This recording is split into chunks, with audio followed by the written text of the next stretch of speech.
fellas doing this morning? TJ? No, TJ disappeared into ether, it looks like. Krish, how are you doing this morning? I'm doing good. It's a great day to be an Orlando Pirate. New beginnings, and I'm just really excited for the next chapter of our historic franchise. Absolutely, absolutely. So that seems like a really good place to start off. Let's go ahead and just discuss the move to Orlando finally for the Pirates, and obviously hashtag Orlando AF. Because Chris is now an Orlando fan. So let's get your thoughts out of the way, Krish. I mean, I'm sure you got a lot of thoughts on this whole move, and also the news that Rob Keefe was hired as well as the head coach. So kind of hit us with your thoughts so far. Yeah, when I heard about this about a month ago, I was really, obviously disappointed, right? You never want to see a team move, but if your team moves, you want to see them upgrade. And I feel like this is a huge upgrade for us.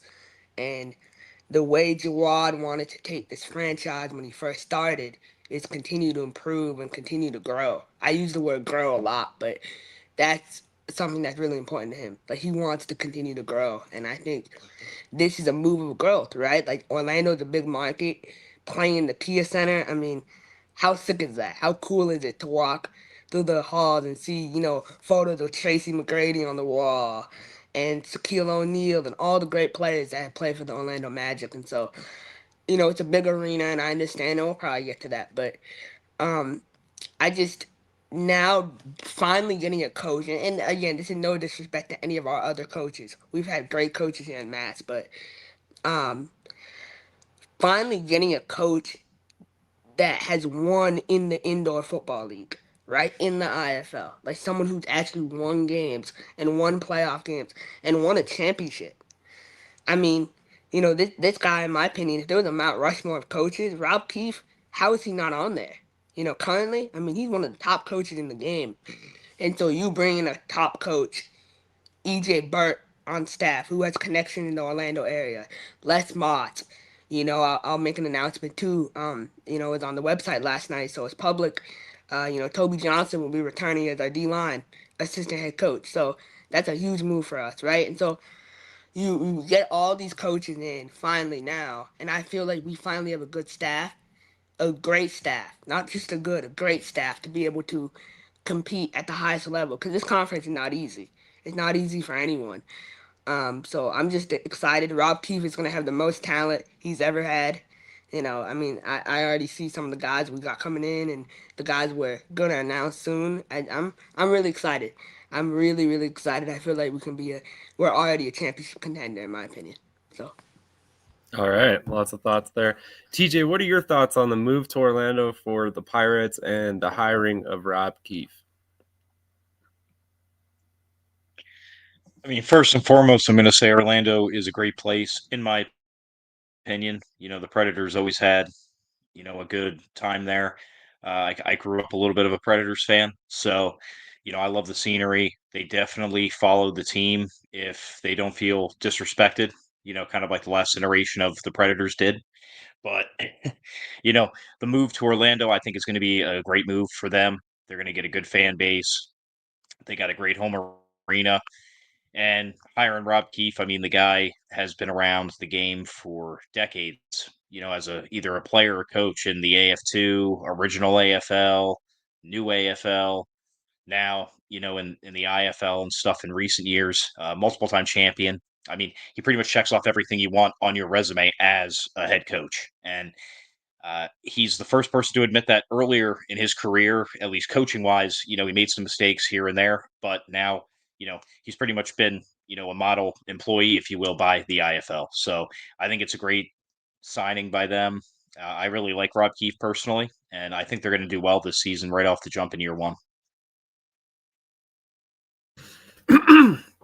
Absolutely, it seems to be a big hire for them, and obviously, this probably does not happen if it's not for the situation with Bay Area where they decide to fold up shop. But one man's misfortune is another man's fortune, and it looks like right now Jawad is kind of benefiting from the fact that a pretty a pretty premier staff came available, late in the offseason. So bringing in Rob Keefe makes a lot of sense. And I mean, neither of you guys mentioned it, but former Orlando Predators coach that spent a lot of time in Orlando and calls Orlando home. And he mentioned that in the press conference. So that's kind of a cool little facet there. Is their staff has a lot of ties to the region as well, which is always nice to see. So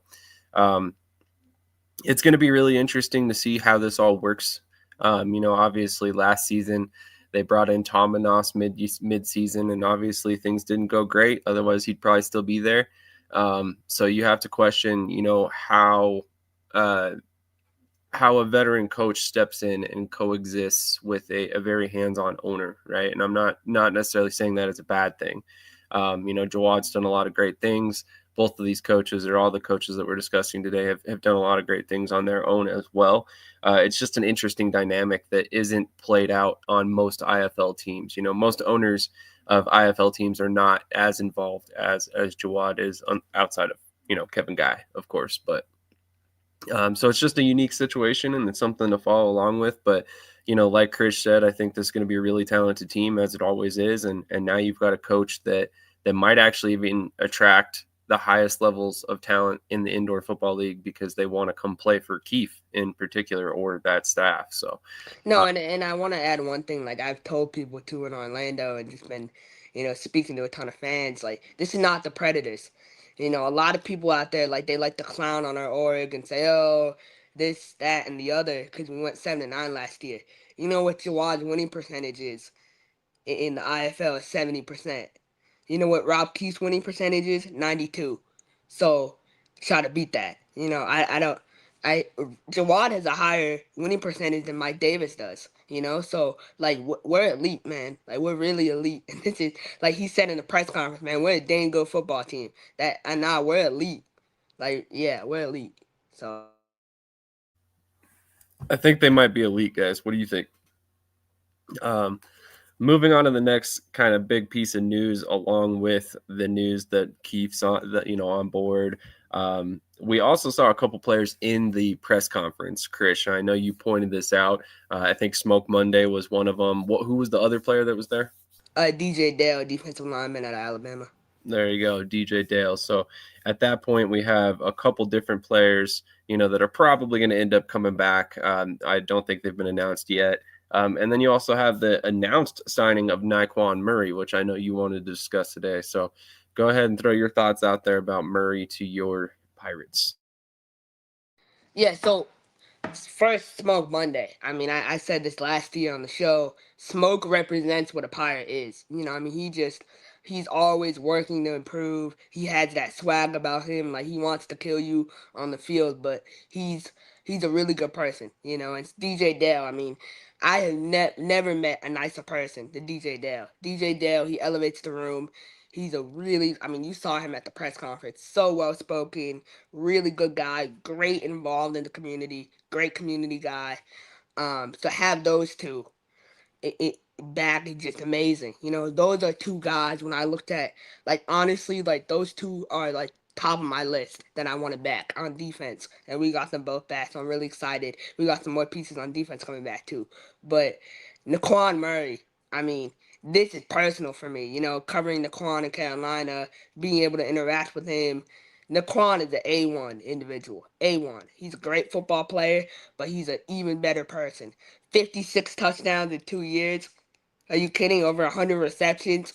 I mean, this is the quality of receiver that we're getting. We're getting one of the best in the league, in my opinion, the best receiver in the league when healthy. I mean, if you look at the numbers don't lie. 35 touchdowns in 1 year. It's just incredible. And so I'm so elated to have Naquan back. And so now we're quarter. We need to find a QB to get Naquan the ball.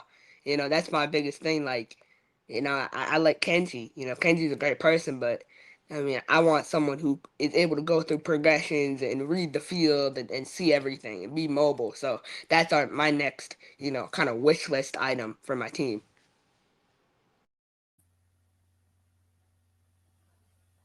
All right. I don't know who this LG is in the chat, but if you don't calm down a little bit, we're just going to block you, and you're not going to be allowed to be commenting. That is some asinine comments there, buddy. I'm not even going to pull them up.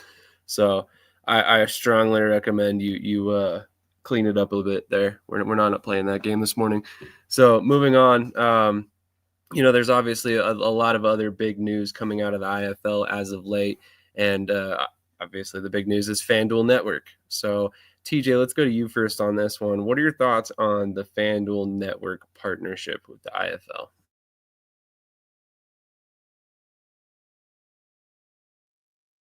I really like it. It it really ups the potential of reach because it is an app on your phone to basically, or on your phone or TV to stream it. From what I understand, there's a little bit of like regional stuff, in terms of coverage. So it's almost like essentially like NFL Sunday, where the same channel in this area is going to get this game, while that area is going to get that game. So I mean, really, it's pretty streamlined in terms of trying to replicate basically what the NFL has by making it easy for the masses to get it out there.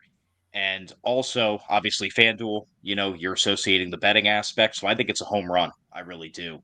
You're going to get easy access to it. You can have an app that can go on any platform so you can watch it no matter where you are.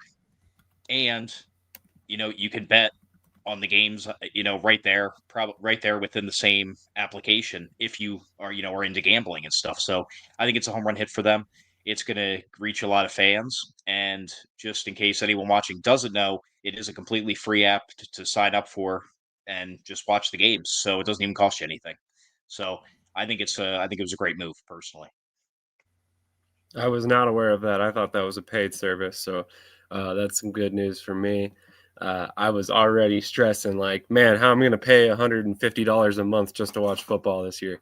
But anyway, let's get to some of these comments. So Arena Football, Indoor Football History, which if you guys do not know, Arena Indoor Football History writes for our website, and he will have an article coming out later today about the different indoor and arena leagues. A lot of people are always constantly saying all these leagues should merge. Well, he kind of breaks down why they don't, why there's different leagues, explains the differences between the leagues, and it's a really good article. Honestly, I haven't.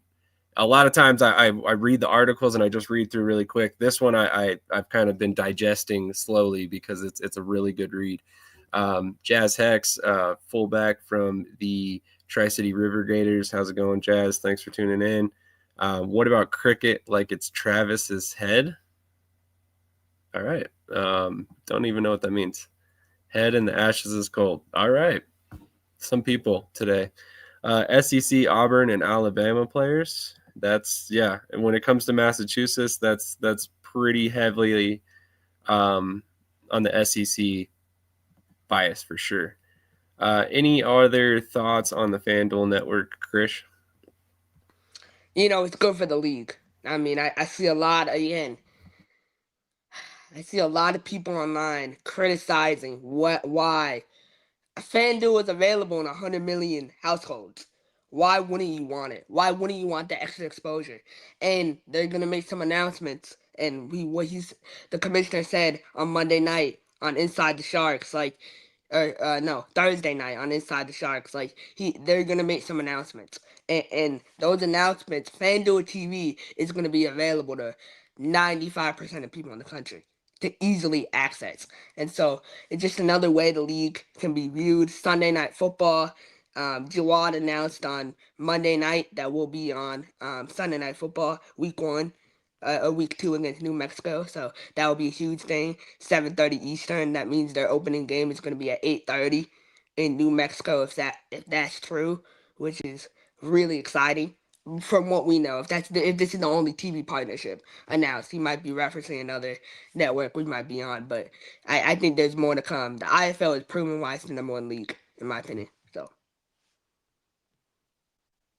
Yeah, I think at this point it's not debatable. I mean, it hasn't been debatable for a long time, if we're being honest. But um, it's one of those situations where I think it's just an interesting partnership. It was something that I didn't see coming. When I was looking at the scope of things when they started talking about a broadcast deal and dropping hints, my immediate thought was CBS Sports. It just makes sense. They've broadcast the the championship game the last 3 seasons, so it makes sense that CBS Sports would want to, probably delve a little bit further in a product that they've already put an investment in for the last 3 years. So I think at that point, it made a lot of sense to me. When FanDuel was announced, it kind of caught me off guard because I was like, okay, what does this bring to the individual teams and the league in this process? Because I mean, obviously, um, FanDuel Sports Network is probably not the first network that you're going to look for football or anything like of that sort, but I think there's always some value to getting on a ground floor on a sports-based network like this. So I really think that this is a good move for the network. I mean, for the league, it's going to be a good move for the network as well because they're going to have an external draw for fans that are looking specifically for their content at this point. And I think it's ultimately going to be a good thing for both parties. So it'll be very interesting to see exactly how this all works out for the league. But I'm on board. I see the logic behind the move for them. But one more subject that I wanted to touch on, the IFL, before we move on to other leagues for the day. Chris Hemphill has been hired by the New Mexico Chupacabras. I am a huge Chris Hemphill fan. This dude has been around on multiple teams. He's gotten some bad breaks over the past couple seasons. He was the defensive coordinator for Louisiana Voodoo in 2024 when they kind of just fell apart. And honestly, I've stayed in touch with him since. He's now the defensive backs coach and recruiting coordinator. Do I have that correct, Krish? Okay. What are your thoughts on the hiring by New Mexico? So for me, I'm kind of surprised. I thought maybe he would be brought in to be the DC, but I know they have Xavier Jackson, so they have him, and then announcing a recruit coordinator kind of this late in the cycle is interesting. He probably has been working for the team for months, so that move had probably been in place. They just put it out now. Um, some of the guys they're signing, I know, are not his guys. I know, Coach. I mean, I'm just being honest. Like some of the guys, I don't want to criticize their roster too much, but I don't see how they win a game this year. Honestly, I look at that and I see guys all around. TJ, you know this. NAL third string guys can't come over and be successful in the IFL. That just doesn't happen. Um, but it's interesting. Um, I just I he's really good with the community. He's another guy who can get involved in the community. He can spout, he sold a ton of sponsorships when he was up in Bismarck. So I expect him to do the same down in New Mexico. It's a nice move. It's a whole nother facet I was not aware of. Let's introduce or invite Coach B in as well. Coach B, how are you doing this morning? And what are your thoughts on all of the IFL subjects we've touched on? So the move for Orlando, the FanDuel Network, and then also the hiring of Chris Hemphill in New Mexico. The move to Orlando is a perfect move for Mass. So I think that was a great move for them. Puts them in a great city. A lot of fan participation gonna be there. You got tourists always there, so you always might have somebody just stop in and want to see an arena game that's from another city or anything like that. So I think that from a marketing standpoint, that was a great move. FanDuel, besides, a lot of people gonna complain about it being $20 a month, but I think it's a good move. It goes right hand to hand with the sports betting, and you put it on the platform where people can stream. It's marketing for FanDuel and marketing for the IFL. So, business strategic wise, that was a great move for them. I think it'll work out in the long run. Chris Hemphill, that's my brother. I love him, man. They got a gym down there in New Mexico. Uh, so the more you can say, he knows how to coach. He's gonna have the DBs right. He's gonna bring in quality players, and he's already been in that area. Remember, he coached for Duke City last year. He came in and finished the season off down there, so he knows the area, knows what's going on, and he knows how to motivate players. So that'll help Xavier out on the defense side of the ball over there. May actually gave them a little bit of extra boost on that to the team with adding him to the mix. Like I know Chris said they gonna be last. I don't think they have a easy road, but bringing in a guy like that helps out and makes your road a little bit smoother and can focus on a lot of different things when you got guys like that in place.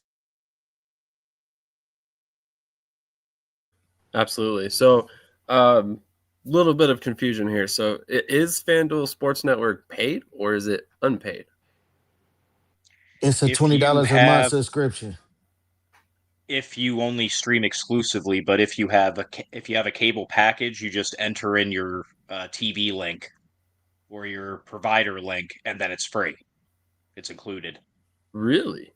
So, Yeah. essentially, if I have like YouTube TV, Fubo, all of those, I can just Uh, enter the. yeah, actually, YouTube, Fire Stick, and Apple TV are the main ones that you get it for free if you enter in your cable information. What about Amazon Prime? I saw it listed somewhere involved with that. Yeah, Amazon/Fire Stick. Yep. We got somebody in the comments said it was $20 when I tried.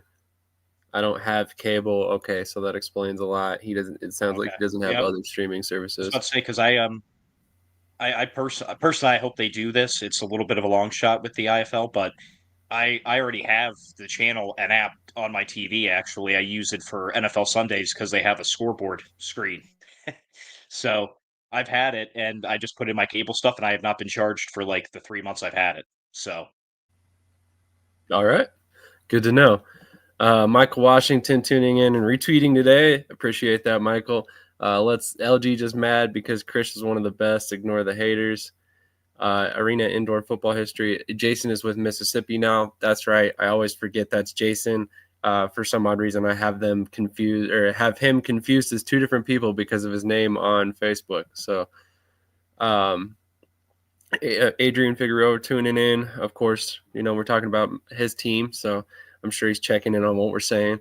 Anything they can do to have extra exposure can help. Attendance numbers need to look good or it will look bad on TV, and that goes for all leagues. I agree with this to a certain extent. I think it's a little bit easier for indoor football to mask some of that because typically a lot of the cameras are obviously facing downward at the field. So I think you can kind of get away with about showing all of that. If you have some games that have some terrible attendance. Nice shirt, way to represent. Of course. I have somebody's shirt on every week now, thanks to you and Goat Sports and Wheeling Miners and the Pueblo Punishers. Speaking And of Goat Sports, the official provider of the Orlando Pirate merchandise, so I was excited to check that out. Yeah, yeah. So they're doing the interesting. jerseys. Yeah. One IFL move I did want to mention is I know I took a shot at them earlier, but the Nighthawks, they went out and they signed Marquise McLean, receiver out of Auburn and Southern University. He was signed with the Jacksonville Sharks, and then he signed with the Toronto Argonauts, and he was released by Toronto on June 15th. So he just took the season off, and now he's coming back in the IFL. So that's a crazy move for them. I believe he will be a starting receiver. They got Quentin Randolph, Deshaun Stoudemire, Marquise McLean, and Phoenix Sproles. Those are my top four. That's not even including the young kids they got coming in with Jelani Baker, Jaden Harris, and Preston Irby. And then on the line, they got Moses Mallory, Zach Fortnite, and Kirsten Coulter. All three guys have been started in the IFL at a high level. And then, Jaden is going to have all day. And then they got Josh Tomas at running back. So, that offense is, I think they averaged, 4.7 yards per play in 2025. I expect that number to maybe increase to 5 yards per play. With that offensive line, yeah, it's real. Absolutely. We're going to invite one more host in today. Packed panel this morning. We got Cody. What's up? How's it going, Cody? We are just about to wrap up the IFL segment, so you came Not on even. at perfect time to get in all your thoughts. We were just most recently talking about Chris Hemphill to New Mexico. What are your thoughts on that hire by New Mexico? I mean, just building out the rest of that coaching staff to see how they're going to do with their inaugural season. It's a pretty solid staff, all things considered. Curious about how the roster is going to be filled out with the rest of it. Some of the players, I'm not going to be like mean or anything like that, but some of the players are like, okay, let's see how they can go. But I'm probably going to peg them right now for probably 5 or 6 wins, give or take. Coaching's definitely going to help with that. A lot of obviously veteran coaches when it comes to Kyle Moore Brown and Xavier Jackson and now Hemphill. So, I mean, there's definitely a lot of talent on the coaching staff, but coaching, players, they both have to mesh, and we'll see how that goes. Great point. By the way, how are you doing this morning? It's just chaotic trying to get the kid up and going and breakfast and everything. So I apologize for being late. Otherwise, I would have been on half an hour ago. But you're good, man. You're good. No pressure. No pressure. We appreciate you being on this morning. TJ, I don't think you got a chance to put in your thoughts on Chris Hemphill to New Mexico. If you have anything you would like to add. I do just want to add that, man, Chris, you are rough on them. I see them winning at least a few games. I mean, every time we talk about New Mexico, we say the team's going to go winless. You don't want to wish that on any. I was on a winless team, man. That sucks. You don't want to be on that. That's a fair point. I can imagine that makes for a really rough season with a lot of frustrated teammates and coaches and all that fun stuff. So I'll tell you what, though, you find out who's really there for the love of the game and who was just there for the success that you were planning on having. A lot of people start missing practice, start dipping out of stuff. I see about 4 or 5 Meanwhile, you're wins. there saying, "Hey, I thought we were all committed." 4 or 5 wins against who, coach? Well, That's crazy. I say I think they're gonna beat NAZ. Nah, I'm sorry, coach. I think they can beat NAZ. That's what I have them for too. I have them 4 to 5 wins. Yeah. Yeah, I say 3 to 4 wins. 3 to 4 wins. And it's gonna come down if that ownership gonna let the coaching staff build to become a better contender, because this is their first year and they gotta go with what they got, or not after that. But I don't see them being pretty successful this first year, but I do see them getting about 3 or 4 wins. Yeah, Jerome Johnson's going to keep them in games. It's how the defense is going to respond. And if Duke City can win 2 or 3 games when they were still a team, and I get this is kind of continuation of them, but if Duke City can win 2 or 3 games with, and it's no knock on them, but like Joe Mancuso and God, the name is blanking on me. He was the running back for Tulsa last year. Hassan Rogers. There you go. Thank you. His running ability and stuff like that, Jerome will keep him in games. It's just how's that defense going to hold up, especially in the Western Conference? I think they can get, like Coach B is saying, probably about 4, maybe 5 if they can pull an upset. We'll see. There's still a lot of offseason left to go. They could make some surprising signings here and down the stretch and surprise us all.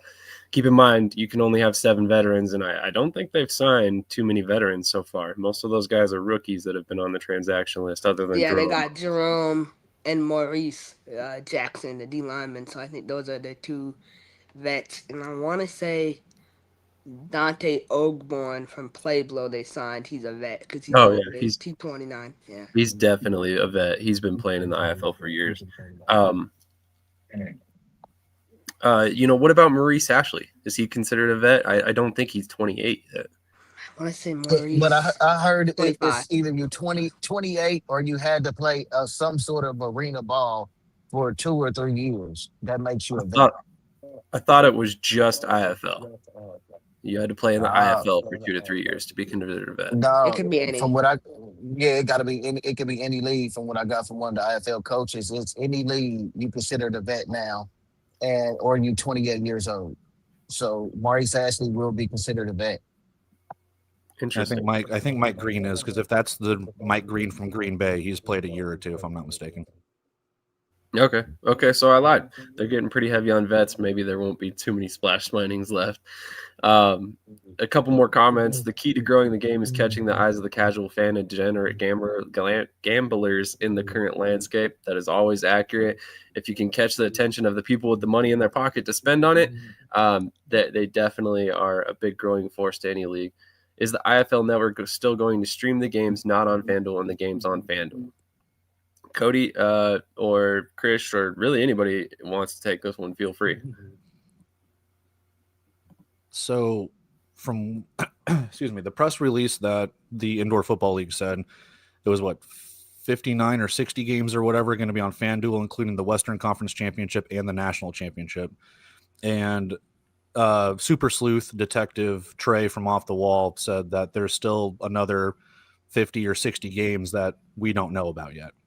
Whether that means that there's another streamer out there, whether there's another partner, or if they just put it all on the Indoor Football League network, we don't know yet. So I think those are going to be the coming announcements in the next couple of weeks, where we find out where everything's going.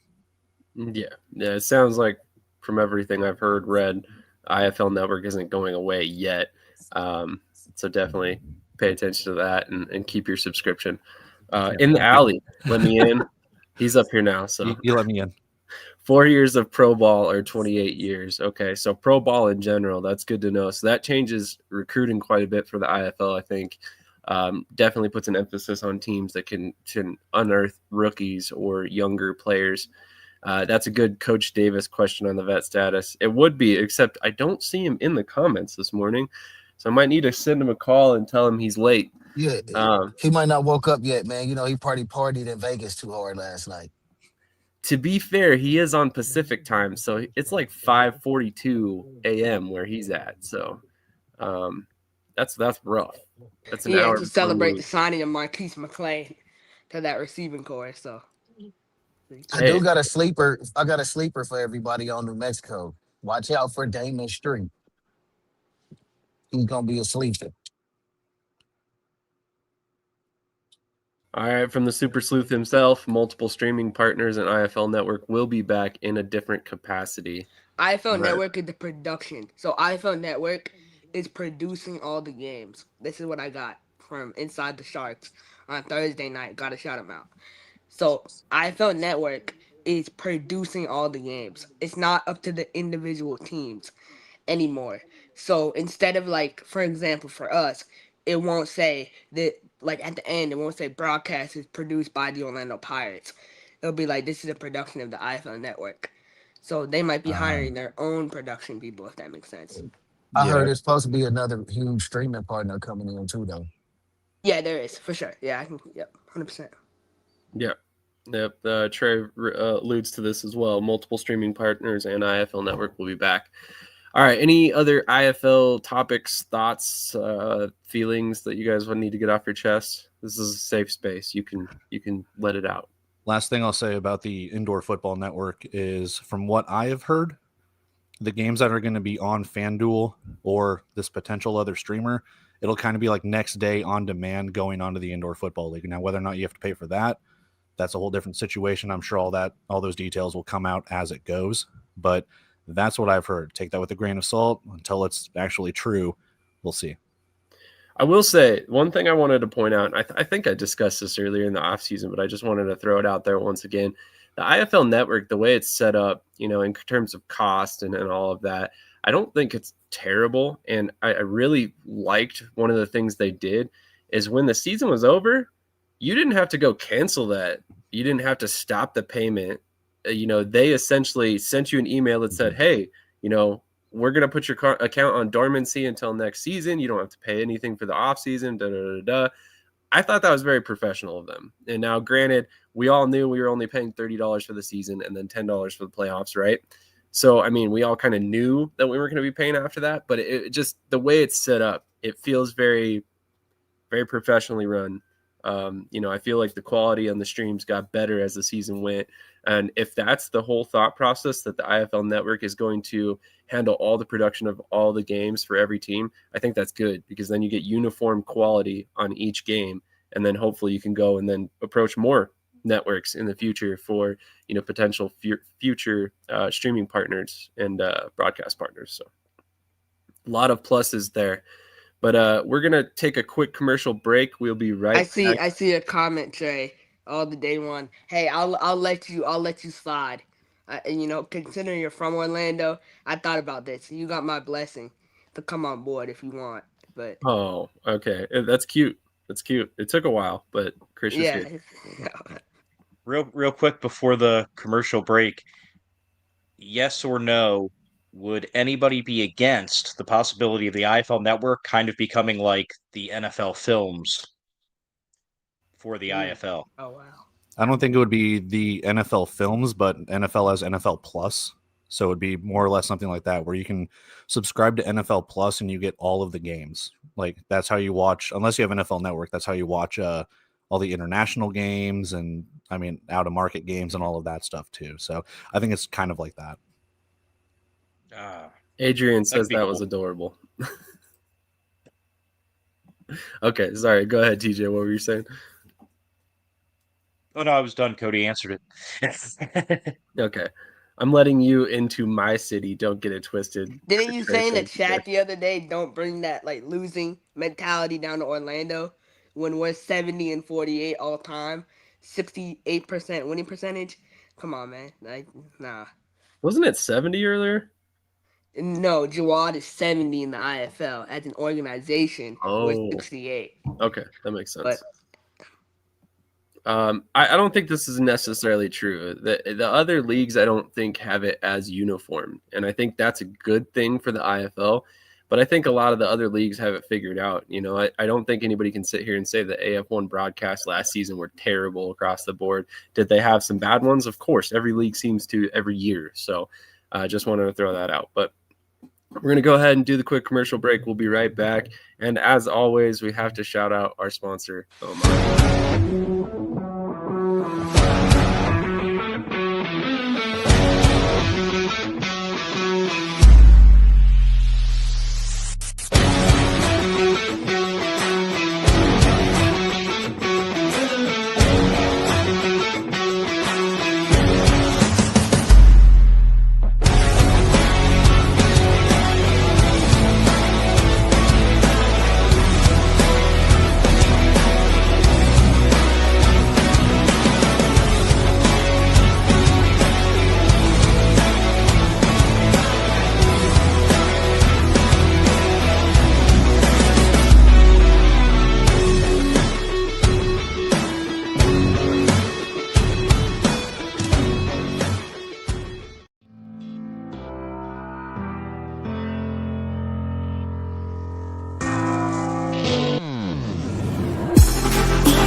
All right, we are back. Let's discuss some AF1 news. If I'm being honest, there isn't a ton, mostly transactional news, but I feel like there were some decent sized moves that we need to discuss.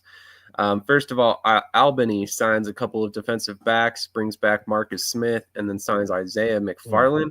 And I think, if I remember correctly, Coach B knows McFarland pretty well from his time in Iowa.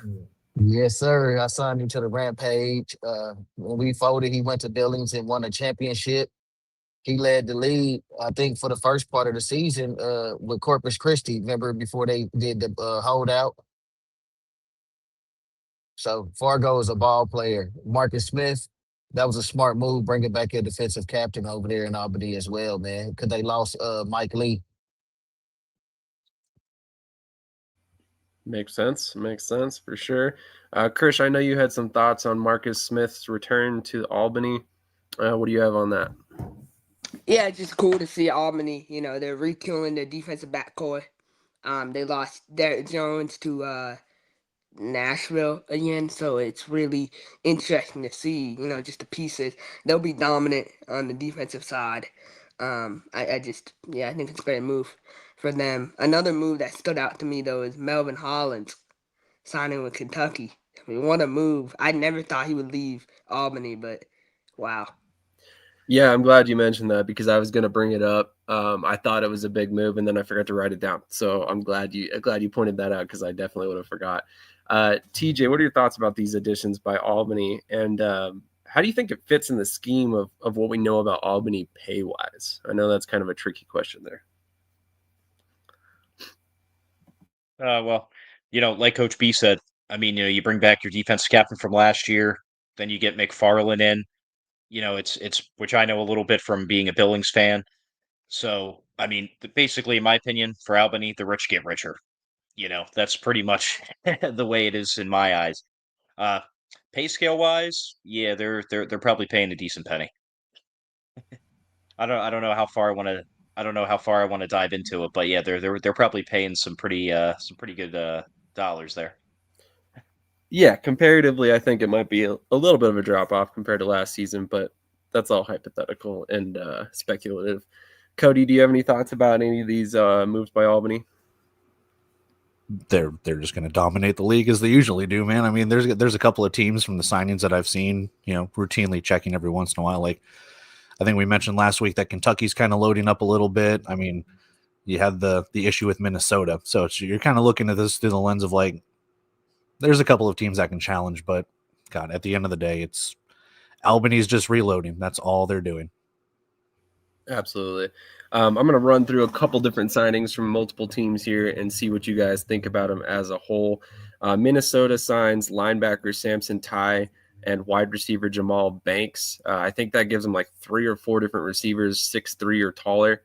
They also released Richie Anderson, which we had discussed last week. Michigan signs wide receiver / defensive back Cortez Eatman and defensive back Burdale Robbins. Nashville re-signed Justin Alexander. They have a stout pass rush this season. It's going to be interesting to watch. Beaumont signs defensive back Cam Pruitt, and Oregon signs defensive back Kevin Walker Jr. That basically sums up the week of moves. Are there anybody who has any thoughts on any of those moves that they want to throw out there? Yeah, I'm sure Cody knows a thing or two about Jamal Banks. He started a career over at Wake Forest. And in my opinion, he's a cautionary tale of the transfer portal. I think he should have stayed over at Wake Forest. He went to Nebraska. I believe, Cody, you can correct me if I'm wrong, this is before they had Dylan Raiola at Nebraska. So No, that was last year. That was Raiola's freshman year. Oh, he was there last year too?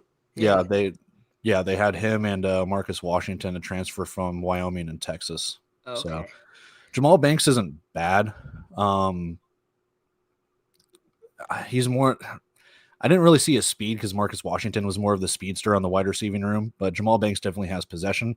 He's a really good. I mean, if he's got FBS talent, I mean, there's definitely talent there to be had. But I don't know. It's not underwhelming, but it was just one of those things where it's like you waited for an explosive play every so often. He had a couple, but it's just little left to be desired.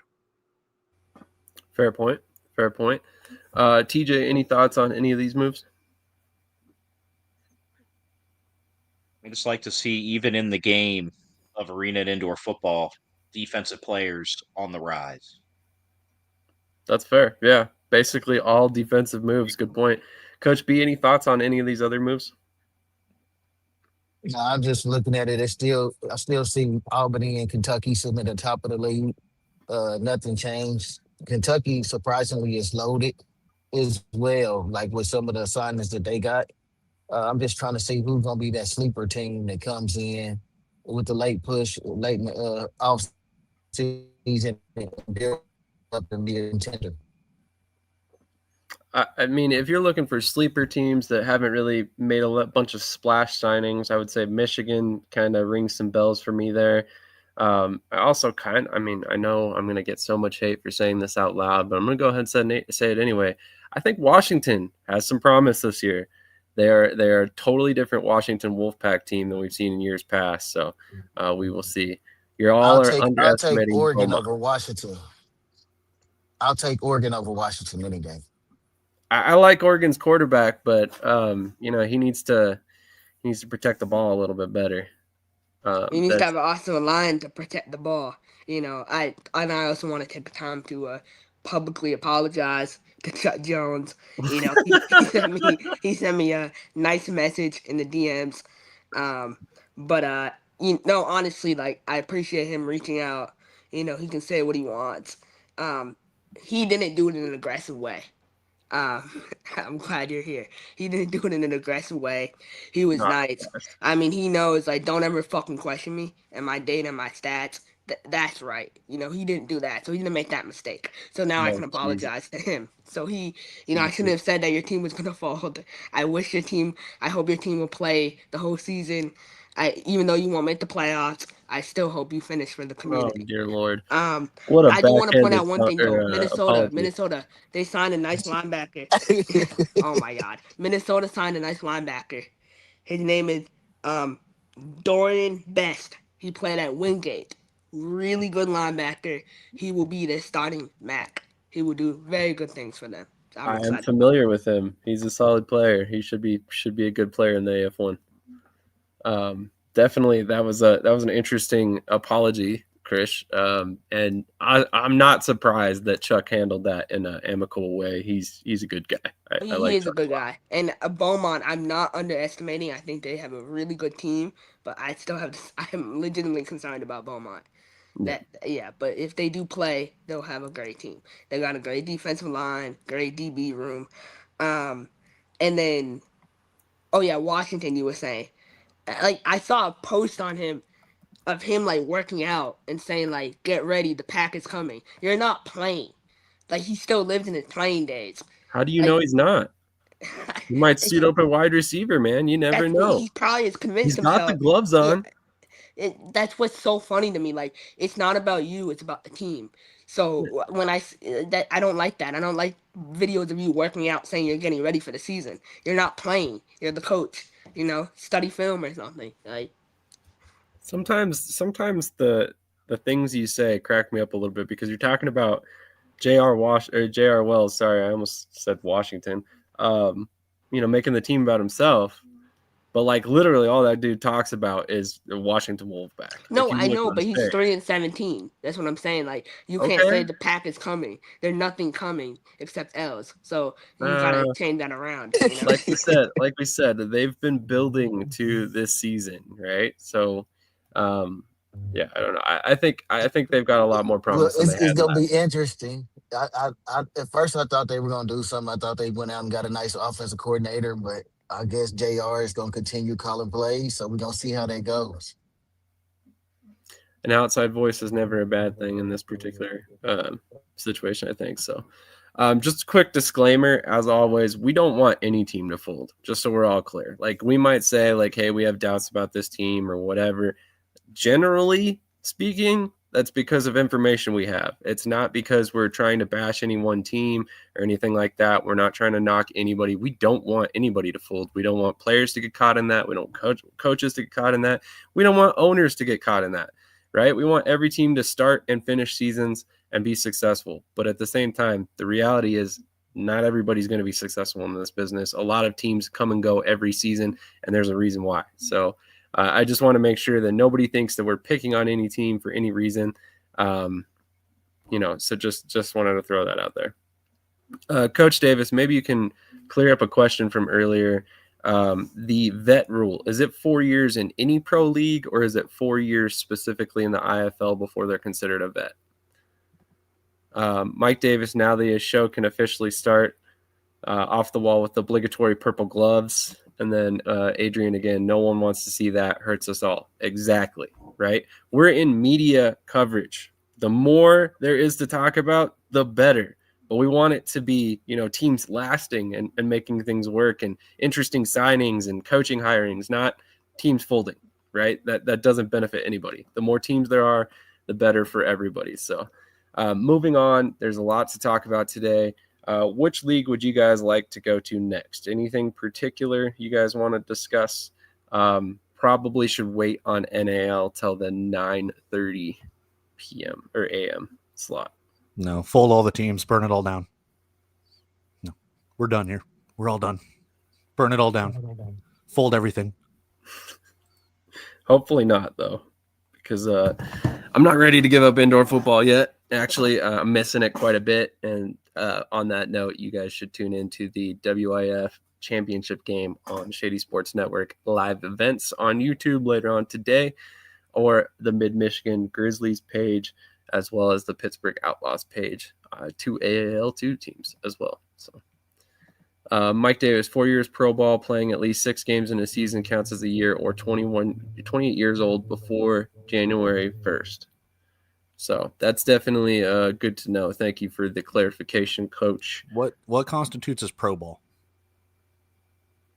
Man, that's a good question. Not I would imagine not semi-pro, not semi-pro. That doesn't clear much up, man. Like I get indoor and arena, but we also talking CFL, UFL, all of that. Okay. Yeah, CFL, Okay. UFL, NFL. Gotcha. it also. So I would imagine any indoor league that's pro, the NFL, CFL, UFL. But does that include like overseas? Who knows? I would imagine probably. But I actually wasn't aware of that. I thought it was just IFL years of service. So that definitely makes the rookie situation a little bit more difficult to manage, I would imagine. Okay, how about TAL? Right now, I think the big piece of news from the TAL is Jason Simpson was hired as the president for the Iowa Woo. Anybody have any thoughts on Jason Simpson hired by the Woo? No, that was a shocker to me. I didn't see that one coming. But it's a great hire. Gives Victor Man a extra power in the front office to work with, and helps out that franchise. They in a good area in Iowa, so I don't think it was a bad move at all. Interesting. Yeah, I mean, he's got obviously some experience, bounced around a couple different places, and it sounds like, there may be some more announcements for him coming later on this offseason. But I think he's a good hire, and ultimately I think he's one of the guys that has a lot of knowledge to overseas counts as well. So that clarifies that. I feel like the Woo run through like front office employees. Like I want to know kind of like work culture is over there in Waterloo, but it must not be good because they're constantly hiring new people. It's an open door. It looks like. Definitely seems like it. Man, whoever is Talking. commenting today has a lot of burner accounts. Good for you. You have a lot of time on your hands. Yeah, the Woo have had 4 GMs or 4 or 5 GMs in 2 years. It does seem like they've had a lot of turnover. That's a good point, Krish. Cody, any thoughts on Jason Simpson as the president for the Woo? No, not really. It's just woo, buddy. That's a lot of GMs. I don't think he's the GM. He's just the president. They have a GM in place, but yeah, they had about 4 or 5 in the last 2 years, so it hasn't looked good.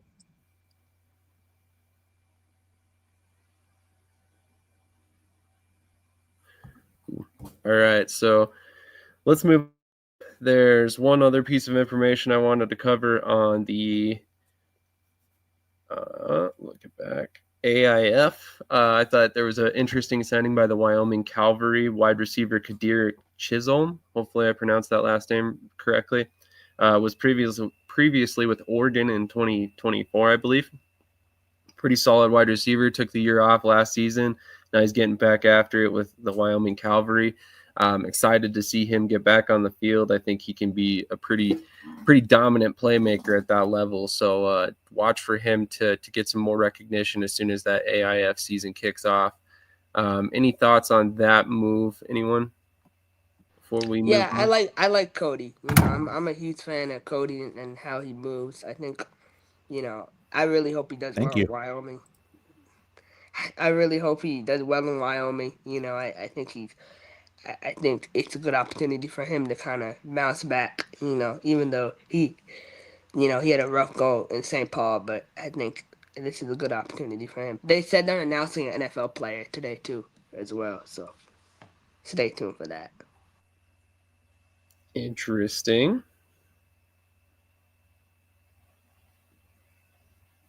Man, I'm trying to think what NFL player would be in Wyoming. Huh. Interesting. All right. The great elite Elijah, you can get banned as well. All right. So moving on, there isn't really a ton to talk about in the NAL currently either. More transactional information. One thing that I did want to get to, and this is specifically for CJ if he's out there right now. Is that like Curtis Williams in the chat or something? Like I don't know. It This is might great, be. Elijah. It's so It weird. might be. I don't know. But it's yeah, literally 3 different people have already gotten banned today. I've never had to ban anybody on this show before, so Makes me want a PB and J. alrighty then. That's an interesting way to get an appetite, Cody. QB battle in Omaha. So some comments were made recently on the NAL podcast by Coach Negron when he announced the Tyler Lowenstein signing, and mentioned that there was technically an open quarterback battle in Omaha this season. Krish, I know you've got some thoughts on this, and then we'll go around the way. But what are your thoughts on ultimately the comments made by Coach Negron? Yeah, so he said that he wants Tyler to come in and challenge Demery. And they'll preach open competition at every position. Every coach does. I'm putting this out there right now. Tyler is a great passer. I think he can develop into something good. If you're Demery Croft and you lose to Tyler in the QB battle, you retire. Like that's it for you. You end it. It's over. Like you go into coaching or something because you can't recover from that. I'm gonna be honest. You shouldn't be losing to a guy who has no college experience. But or you'll go out and find another team to play for. I think Tyler could start in the NAL for a couple teams. Honestly, if he doesn't start in Omaha, so there's two ways. Demery will. My prediction: Demery will start at the opening day starter. If they're 2-2 before the bye week, he'll be gone. They'll release him and bring in someone else. Or he'll do really well. They'll go 4-1 and they'll just go with him for the rest of the season. But this is what I said before on another show a couple weeks ago. Cody was here.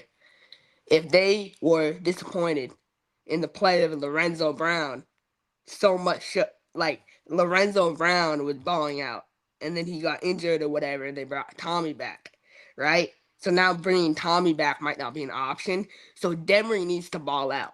Like they need, you know what I mean? Like the expectation is so high there. That's my thing, and they might not admit that, but it's sky high for him. So I think they admit that every chance they get. The standard is the standard, right?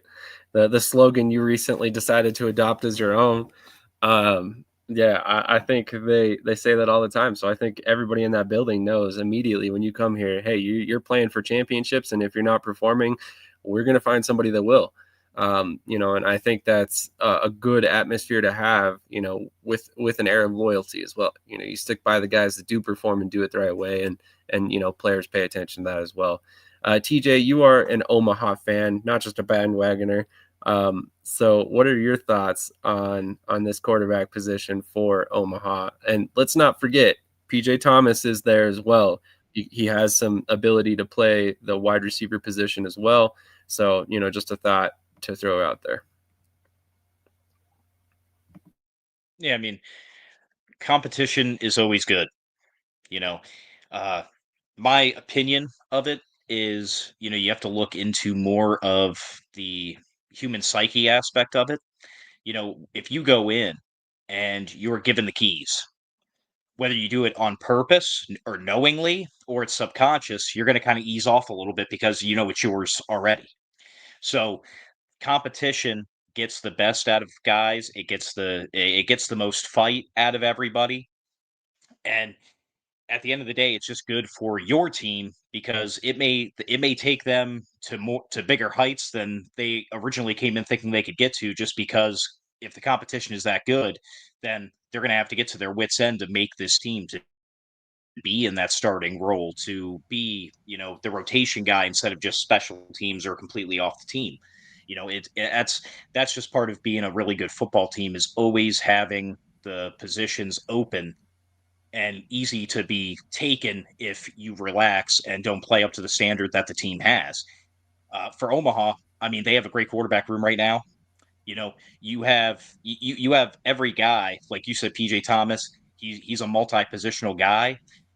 So even if he doesn't, you know, play a lot of quarterback this season or get the starting position, you know, if he's more of a depth guy in the quarterback in quarterback depth, he can play at wide receiver. He can play kind of that gadget player role potentially.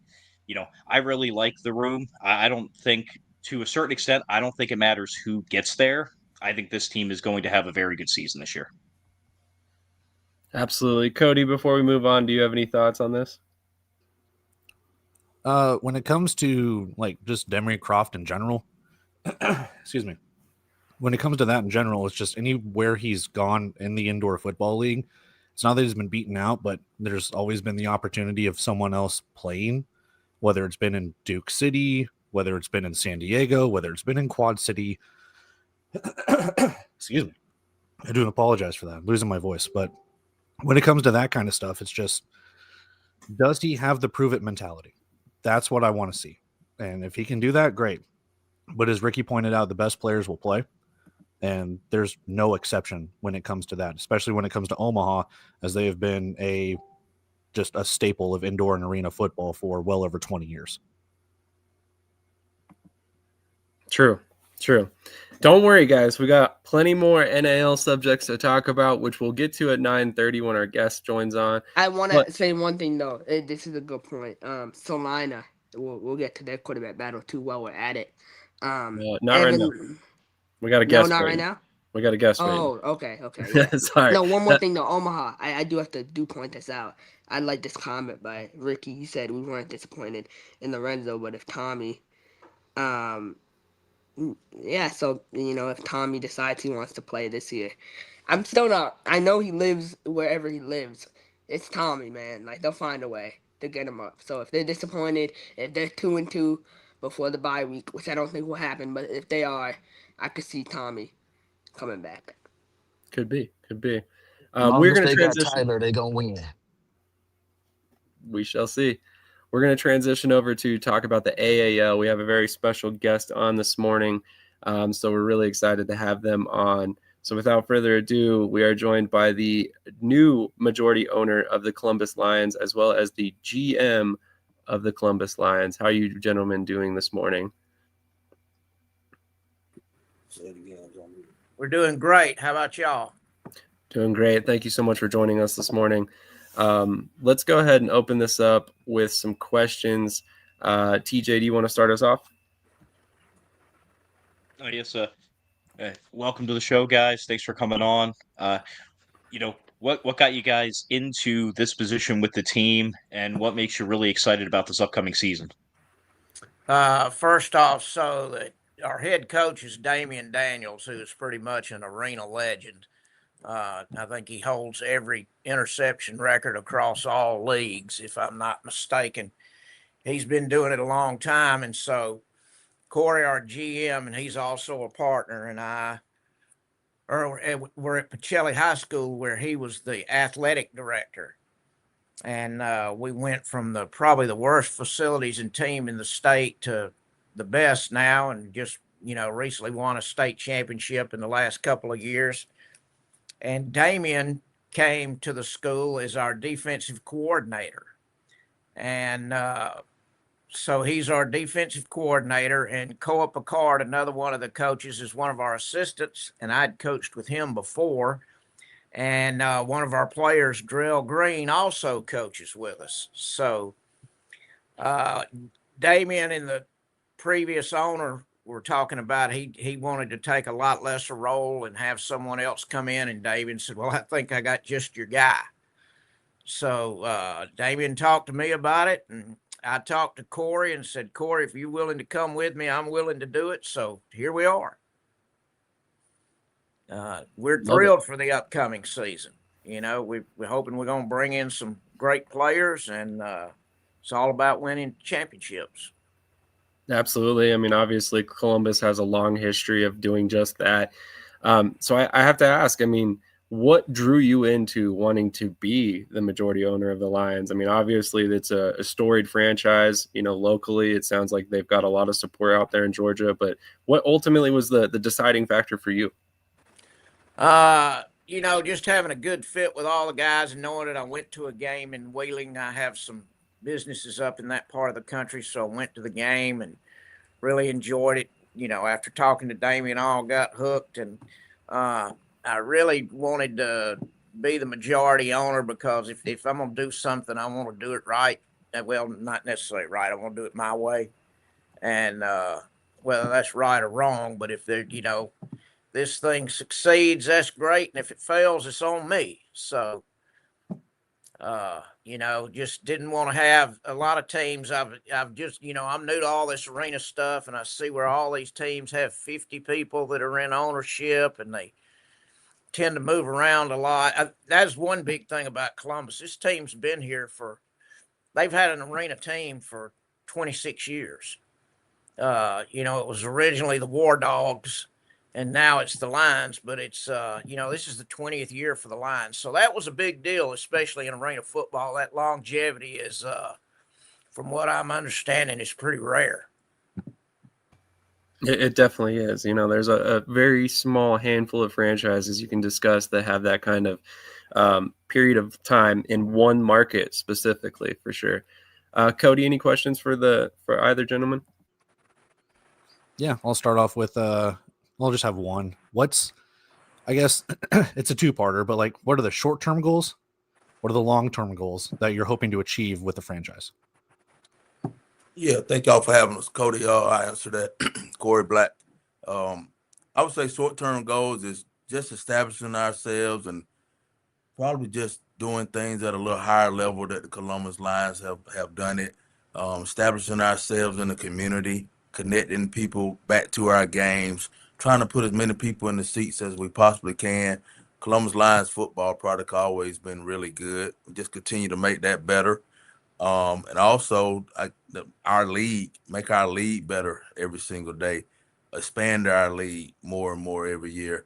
Long-term goals is to be bigger and better.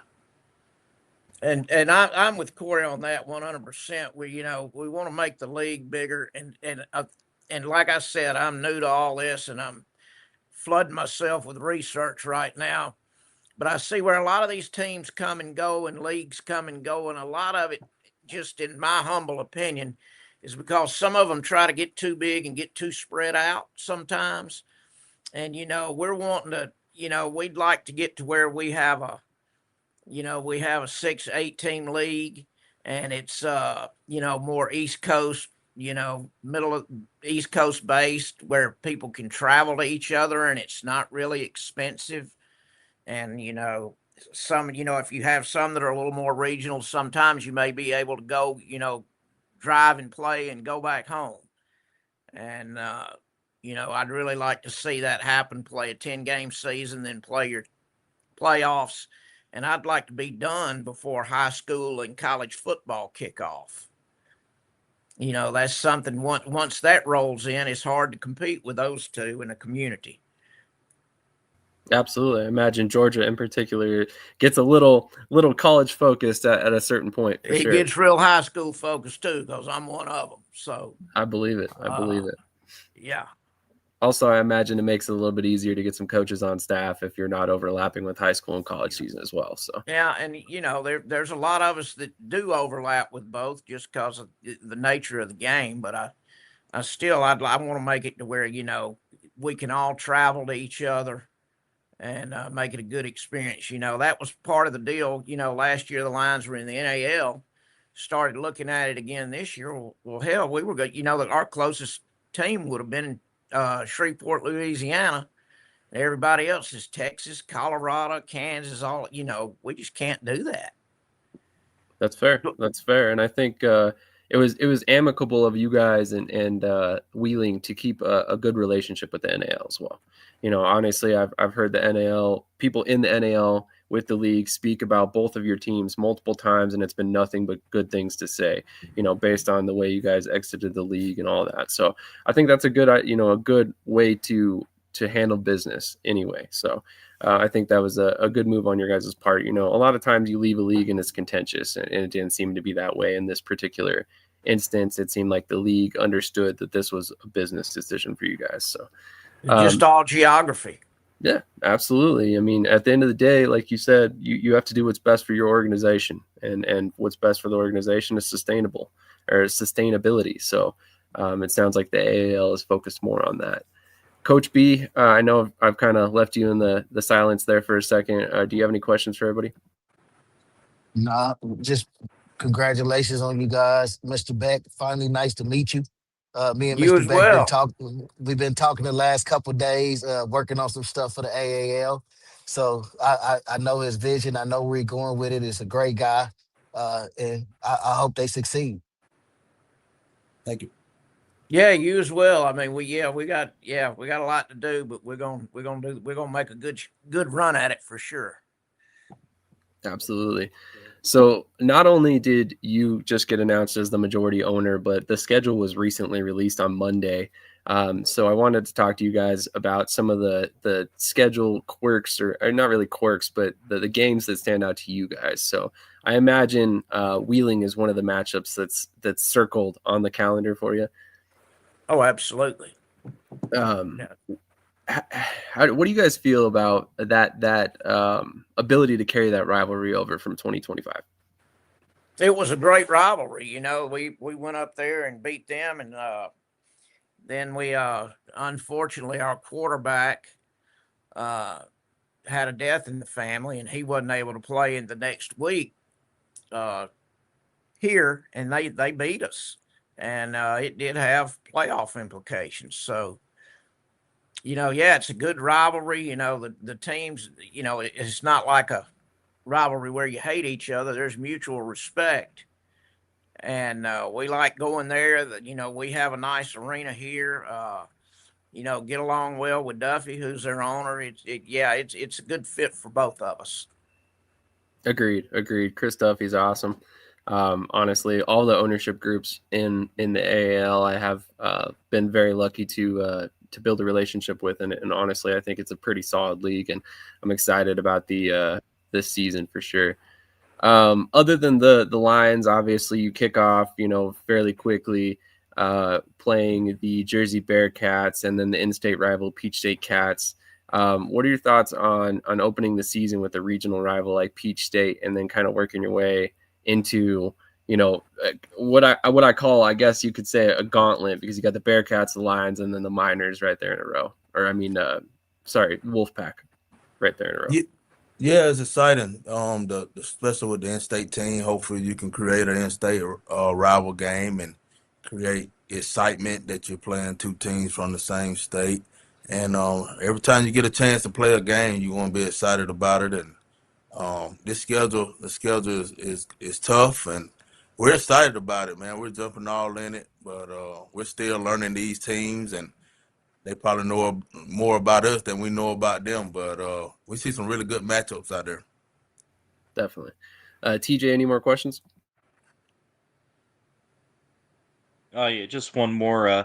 In terms of community events or outreach and stuff like that, what's things are you going to continue the organization to do, and what kind of maybe new ideas have you guys come up with just to be, more out there for the fans? Yeah, just everywhere. We want to be everywhere. We want to have the lines. Every time you look up, you want to see the lines. Right now, we sitting in the office now across the street. You got the stadium when they're getting ready to play Columbus Youth Football Championships, a mascotting team. We're gonna go out there and spend the day. We're gonna be in every school. We're gonna be in every business, every car lot, everywhere. We just want to be more visible in our community. Let people that know that we are here. Our doors is open. It's a two-way street right here. Y'all come on and see us because we come to see you. Things they always done is breast cancer night. We're right here by Fort Benning. We're gonna use our military connections right here to make sure military know this is a place they can go to have fun. Especially in the military, it's very few places you can go and without trying to get in any trouble. We want to make this a place that the military know, man, that's the place to go to during the indoor football season. It's the Columbus Lions game. So we're going to try to build off that and keep it going. We're actually working on hiring our mascot full time, to where he's out somewhere every day in the community. Smart move. Marketing is everything. Yeah, I don't know if anybody else does that, but we have a really good mascot, and he really enjoys it, and he said he would love to be able to just be a full-time mascot. So we're going to probably make that happen, and have him somewhere every day. There's always somewhere he can be. Absolutely. Absolutely. I think that's genius, honestly. The more you can be in the community, the better, especially the more you can get in front of kids and the youth football leagues. So I like that a lot. Cody, any more questions for these gentlemen?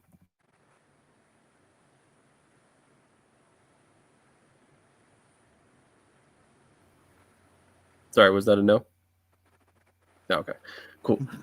So obviously one of the big things that I noticed about the AAL schedule this release Monday was the fact that you guys are starting a little bit later, back in April.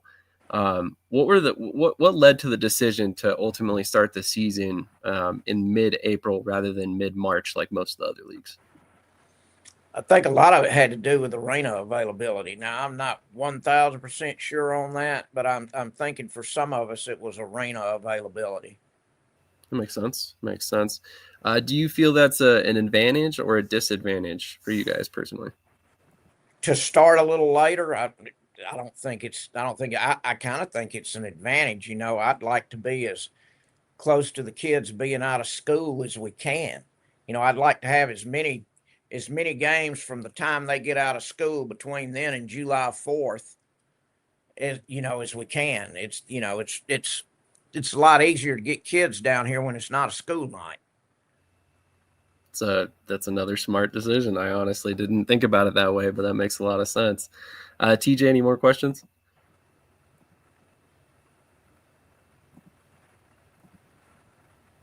Nope.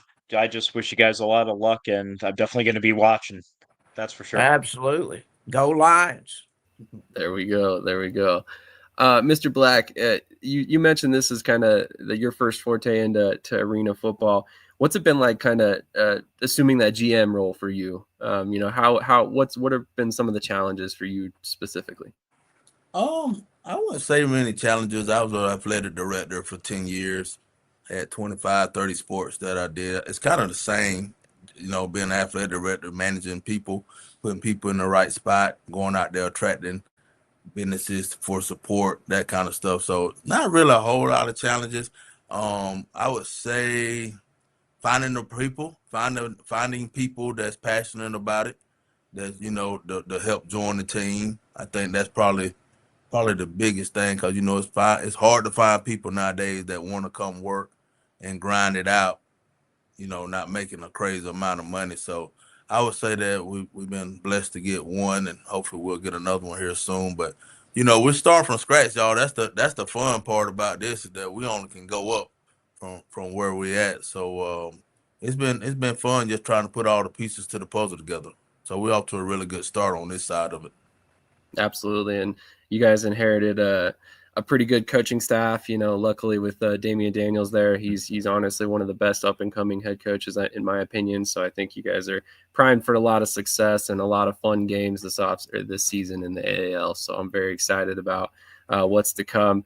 Also, if you have not done so already, if you're watching, go check out the first episode of AAL Fifth Quarter, the new AAL dedicated podcast that we're producing right here on Shady Sports Network. We were lucky to have all four coaches on and discuss the schedule release as well. But on that note, we really appreciate you guys' time this morning, and we would love to have you on closer to the season, discuss more things, talk about the progress this offseason, how the sponsorships are going, all that fun stuff. And we wish you nothing but luck in 2026 and beyond. Absolutely. And then, you guys are welcome in Columbus anytime. Just give us a shout out. We'll put you up, whatever we need. Welcome to come. Definitely. We will try and make it happen. I don't think we have anybody in Georgia, but I'm sure we can get somebody down there for sure. Well, you can come. We'll get you a nice place to stay. Sounds great. I'll definitely be in touch. Thank you very much.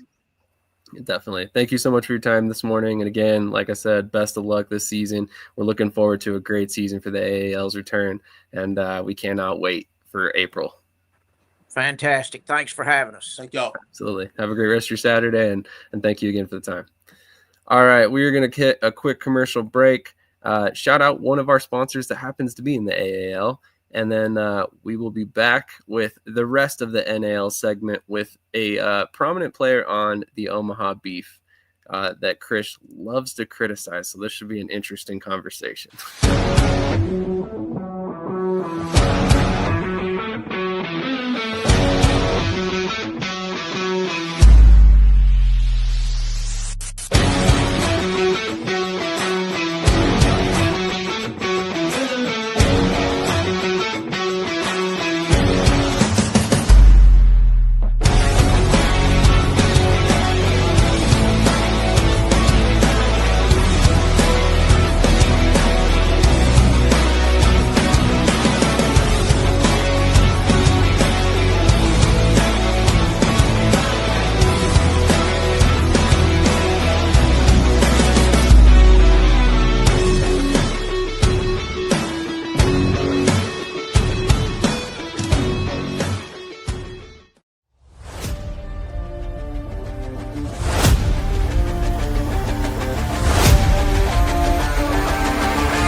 gets three-step drop. Here comes the pressure. Pass is complete. The Flowers. Back to pass. Pressure coming. Has somebody in the end zone. Touchdown. Russell. Pressure's coming. Russell able to escape. Still on his feet and will be brought down at the looking. Has plenty of time. Has Flores at the 15. He's at the 10. And Russell has it on the outside. Like I said, he ain't taking a slide. Russell steps up. Let's one go. Robinson makes the circus catch. Going to alert snap. Here comes the pressure. And the pass is going to be complete. And making the catch of Grant Russell. Russell, back to pass. Looking. He has Robinson makes the catch. And will be brought down on the play by Isaiah Hall. Speaking of marketing, shout out to the two teams that pay for ad space on this show, Wheeling Miners and Omaha Beef. And as I mentioned before, we are joined by David Ross. Mr. Ross, how are you doing this morning? I'm good, man. Thank you for having me. Absolutely. Very excited to have you on, as always. I'm a big fan of you. I think you're a very valuable player. I've talked about it at length. But Krish is a little bit more critical of you, as you've heard.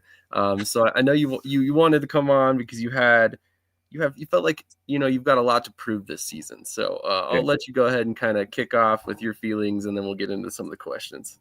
I think this year is going to be big for me. I really do. Last year I came into Carolina. I was a rookie. I had the backseat role with Tobias and Summers. Two really good vets. I was able to learn a lot from them. When my number was called, I just tried to help the team however I needed to, for us to win. If it was playing O-line, if we went to the two-back system, if I was playing wide receiver, special teams. My biggest thing last year was to find a way, right? I came into camp, right? Find a way to get on the roster. All right, I made the roster. Now it was find a way to get on the team, right? To get on the field, right? Found a way to get on the field, right? You don't really see a lot of 220, 230-pound guys playing offensive line in the NAL, right? So nothing changes with this season, right? Now it's, find a way to be the best running back I could be for Omaha, keep Omaha, right? The, number one team in the NAL, right? And, give what the fans want, right? Which is a great show. So nothing changes for me, right? If anything, I got a little bit more motivation now as far as the coming into the season, right? I have a set standard for myself, right? I want to get 4.5 yards per carry. That's the goal, right? That is my ultimate goal. And right, ever since that championship lost, it kind of to be honest, it's eaten me ever since. So, my goal is to get to the next level, right? The only way to do that is to keep putting in the work. And anytime my number's called, do what I need to do, right? So that's how I feel about coming into this season. And I'm beyond excited. I really am. I think this is going to be a great year for the NAL. Oh, we got an interesting comment here from Ricky. Anyone that questions Dave's ability and his future contributions truly does question everything with the entire organization. Ross will be a game changer and weapon for Negron throughout the entire season. Krish, let's go ahead and kick off the questions, sir. You can go ahead and start. Yeah, I don't think Ricky has watched enough of David in college. David played tight end in college, just to clarify that. So that's where that came from, where I said you should play tight end in special teams. But do you see yourself playing tight end at all this year, or is it more running back primarily? I think it's going to be more running back. But like I said, I think the ultimate way to win games is to do what's best for the team, right? So if Negron thinks it's best for me this game to play running back, I'm playing running back, right? If I need to play tight end, I'm playing tight end, right? I just want to be a versatile asset for this team, right? If I have to, protect Demery in the backfield all game, that's what I'm gonna do. If I got to run the ball all game, that's what I got to do, right? So there's, with having me on the team, there's no I, right? I just I want to win, right? If you want to get to the next level, right? Teams want championship teams, right? That's where they want to pull from, right? And they want guys who will put their differences aside, right, and do what's best for the team, right? So they want me coming in as a running back, right? But game plans change. So wherever they need me, that they feel that they're going to win games, is where I'm going. I love it. I love it. I mentioned before, I think you're an incredibly valuable player. Like you said before, there aren't too many guys that can go out there and play some offensive line at 220 pounds. You line up at running back. You can split out wide as a receiver. You play some linebacker at times. I mean, I think I've seen you line up at damn near every skill position on the field. So that's why I think you're so valuable to what Omaha has going on. You're a positionless player in a good way. Like, you can play damn near anything on the field. So I thought that was extremely valuable to the team because, like you said, you can fill in a little bit of everywhere when it's needed. So out of curiosity, how did you become aware of indoor football in general? I mean, I know you originally played with the Jersey Bearcats, correct? Yeah. When did it kind of come on your radar?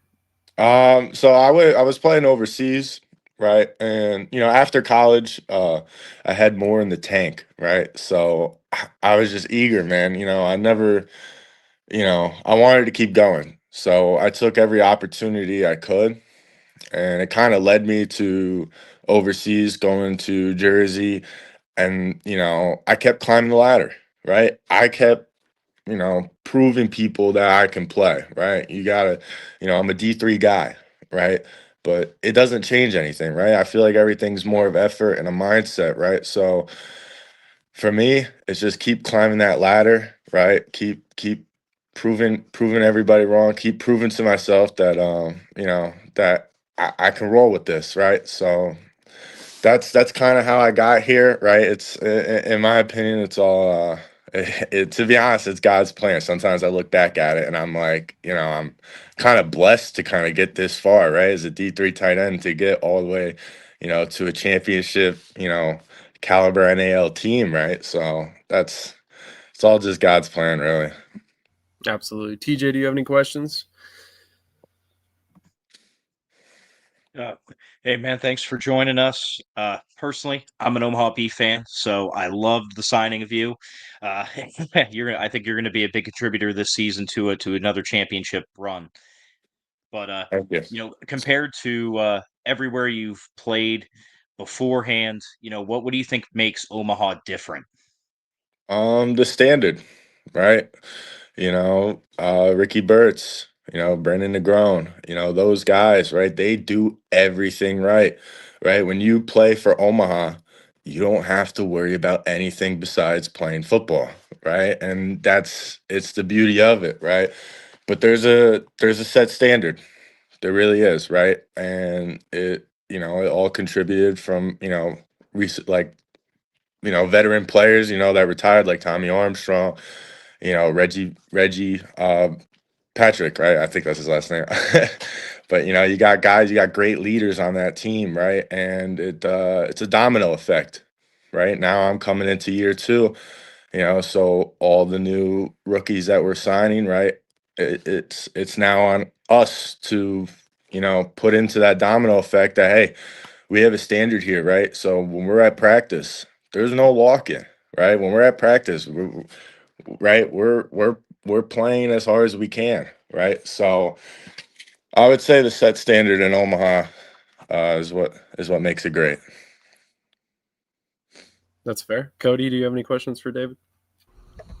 Yeah, I got a couple. First of all, how do you feel about your name being on a list of potential cuts? No, his name was not on. Okay, no. I didn't see my name on that list. Pull I'm up just the messing list. around. I just Nah, want you to cook them. nah, I just want you to cook them. All right. No, He's not on that list. Hey. biggest thing for me right now is you're starting year 2. Mhm. And we know TJ is a lifelong or diehard Omaha fan. Convince me to join the bandwagon. What do I need to know about Omaha? Sell it to me.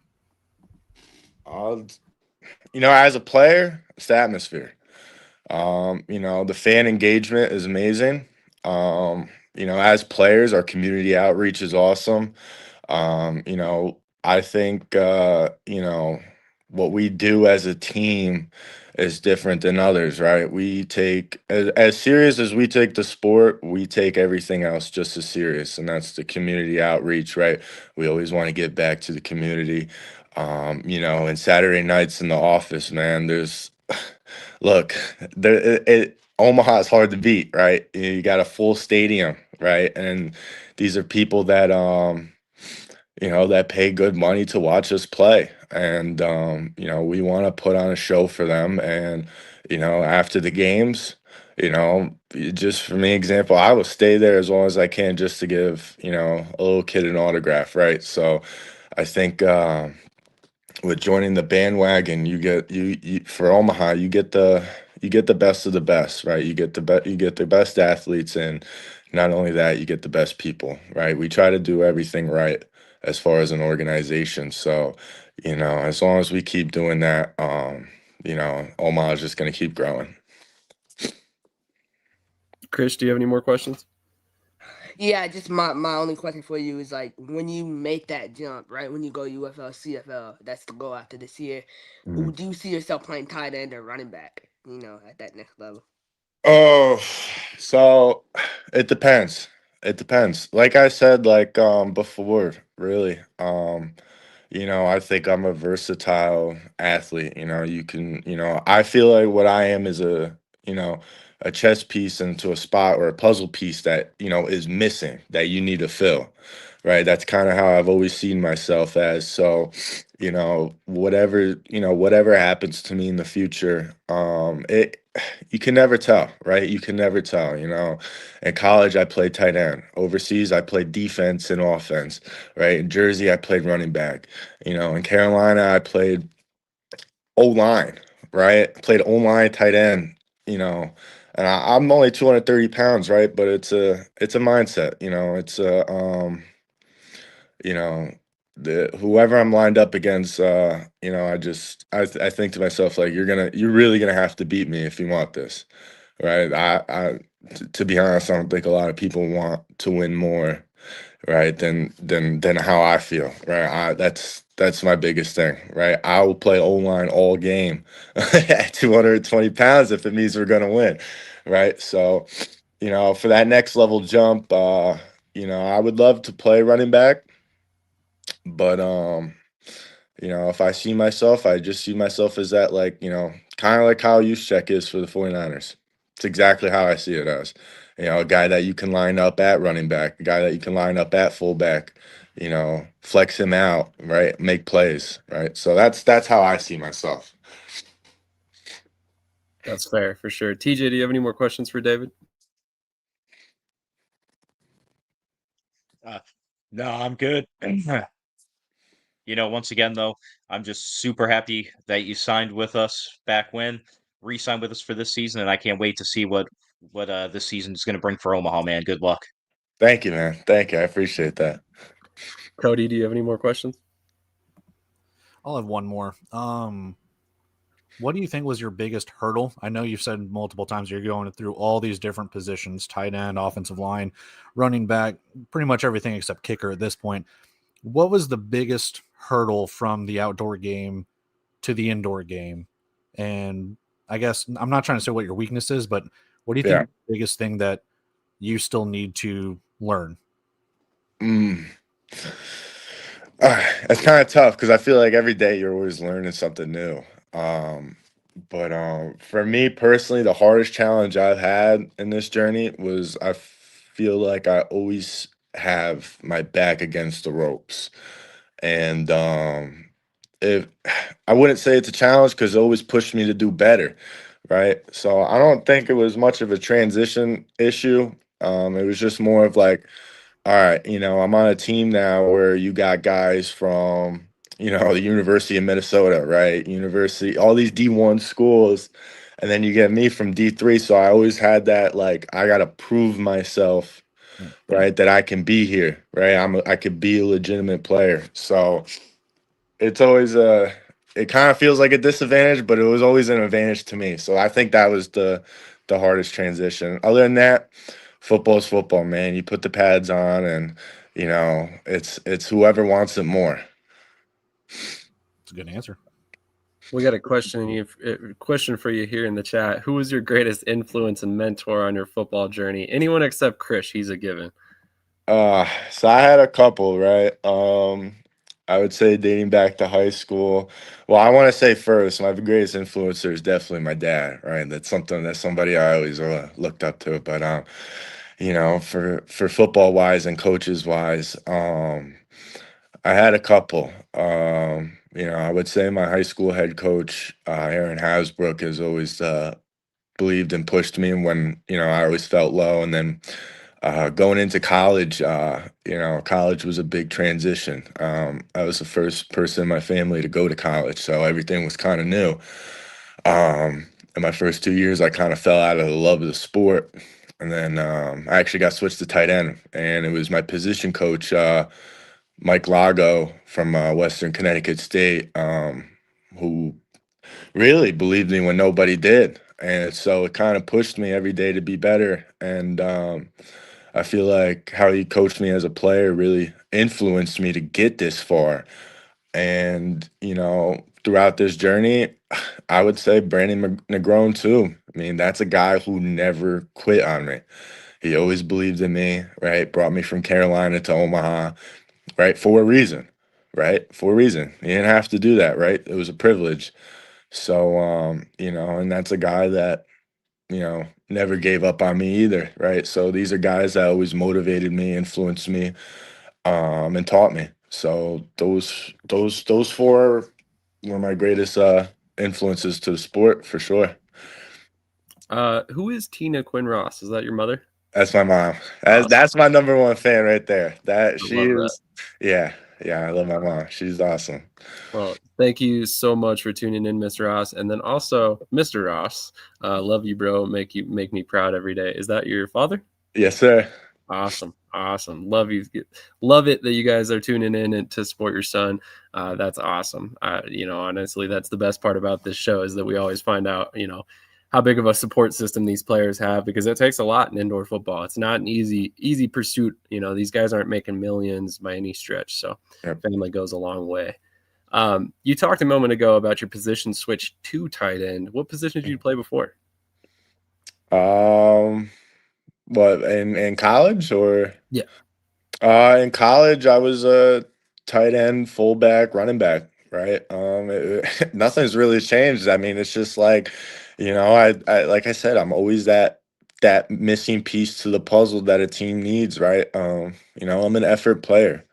Right. You're gonna get effort out of me. Right. If it's Monday practice all the way to Friday practice, it's I'm always looking to get better. So, you you find a way to get on the field, right? So in college, it was nothing different. Like if I had to block all game, I blocked all game. If I got to run the ball all game, I got to run the ball all game. So it was like a flex position. So I really learned how to block in college. I learned how to run the ball at a high level in college. Catching. So basically the same thing that I was doing in the NFL. Makes perfect sense. Mhm. How do you go about preparing for that? I mean, obviously, there's only so much time in practice. How do you get reps at each position? When guys either get tired, when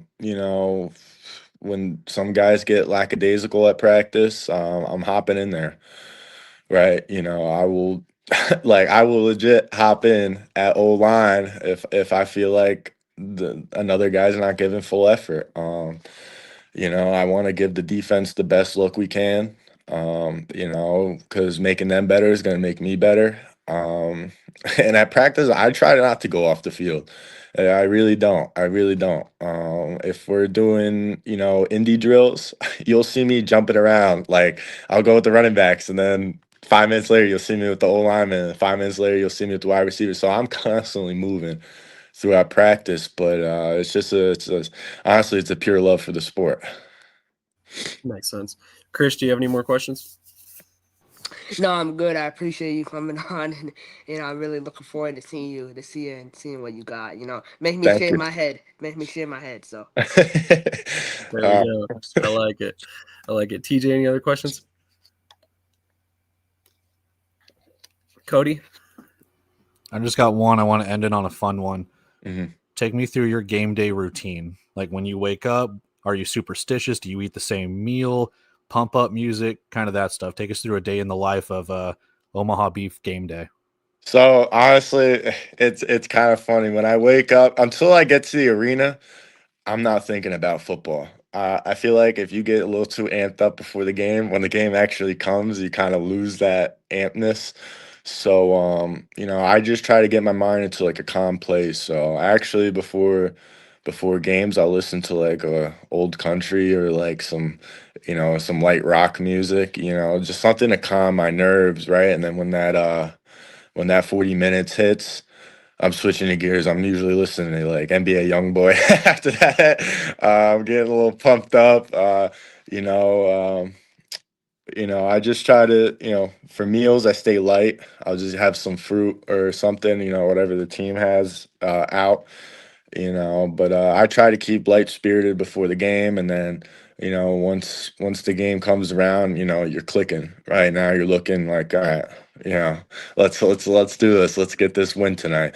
So that's really it. I try to stay as calm as possible. I feel like I play with a high level emotion, so I got to keep my emotion down before the game comes, or I kind of crash out. So. Definitely, that makes sense. Mm. David, thank you so much for your time this morning. We really appreciate having you on. Honestly, I like Liz' comment here. What an awesome attitude, wanting to do what it needs to be done for your team rather than your own ego. I love it. And honestly, I think that's what's going to make you successful no matter where you go. And honestly, I think that gives you the best opportunity to move up as well. So, all those outdoor teams are looking for guys just like you that can fill a bunch of different roles and play a bunch of different positions. So, really appreciate your time today. Any final words for anybody watching, or any final thoughts you wanted to give before you get out of here? Was it 93 days, 94 days till the season? I can't wait, man. The clock can't go faster. Love it. All right. Thank you so much for your time this morning. Have a great rest of your Saturday, and I'm sure we'll have you back on before the season. Yes, sir. Thank you. Absolutely. You. Have a great rest of your afternoon, sir. Too. We're going to hit a quick commercial break, and then we will. Wait, Cody, no. How dare you embarrass me in front of our guest? All right, you know damn well he's not on the roster bubble. It's not my fault. The two guys they had on Thursday night on their podcast, they're both on the roster bubble, and they know that. They're very much on the roster bubble. Kevin Simmons and Chris Perry, they're like top of the list, but. That's my opinion. So that roster bubble is pretty accurate. I was gonna ask him if since he's playing all these positions, if he can just whittle it down to one, since that's all we're allowed to do. No, it's definitely cannot play both sides of the ball. Whatever. I like that Coach Troy from the Sharks is watching. Yeah. Get that message over, man. Y'all gonna get that belt this year. So get ready, buckle up. Oh, geez. All right, TJ. I know you need to get out of here. Thank you so much for your time this morning, man. Can't wait to see you next week and talk some more indoor football. Hopefully we got a lot more news coming out by then. Absolutely, guys. Everyone have a great week. Definitely. Also, check out TJ's TikTok channel. You'll grab lots of great content. It's right there in his headline as well. So check that out. Go follow him and help him on his journey as well. But we're going to hit one more commercial break, and then we'll close this show out with the rest of the topics in the NAL, and that should just about do it for us. But without further ado.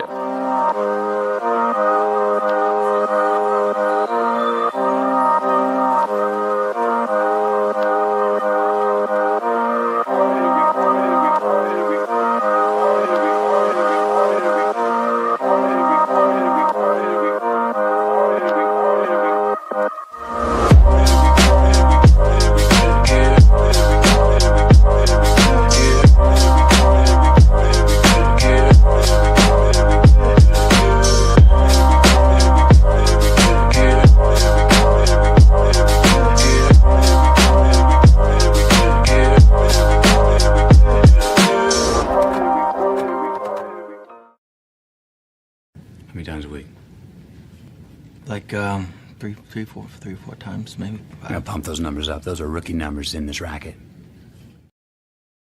All right, let's close this out strong. There's a bunch of topics left to talk about in the NAL, including Kansas State University defensive tackle Jalen Pickle has come out of retirement to join the Southwest Kansas Storm. He previously retired in college due to medical issues, and now he will return with the Storm. Cody, I know you're down in that KC area. What are your thoughts on this? I mean, not really too much of a thought, but any signing at this point is a good signing. Anything to fill out the training camp rosters. We'll see if he can make the spot. But to come back from medically retiring to be able to get that clean bill of health is always a plus. I mean, for not just any athlete, but for any person. So kudos to him for wanting to continue his journey. And I mean, I look forward to, if he makes the roster, to seeing how well he can contribute and if he can ball out. I mean, that'll be a nice redemption story, everything considered. Yeah, I'm excited to see how he can perform. Coach B, you're also in Kansas City. How well do you know Jalen Pickle, and what do you think about the addition for the Storm?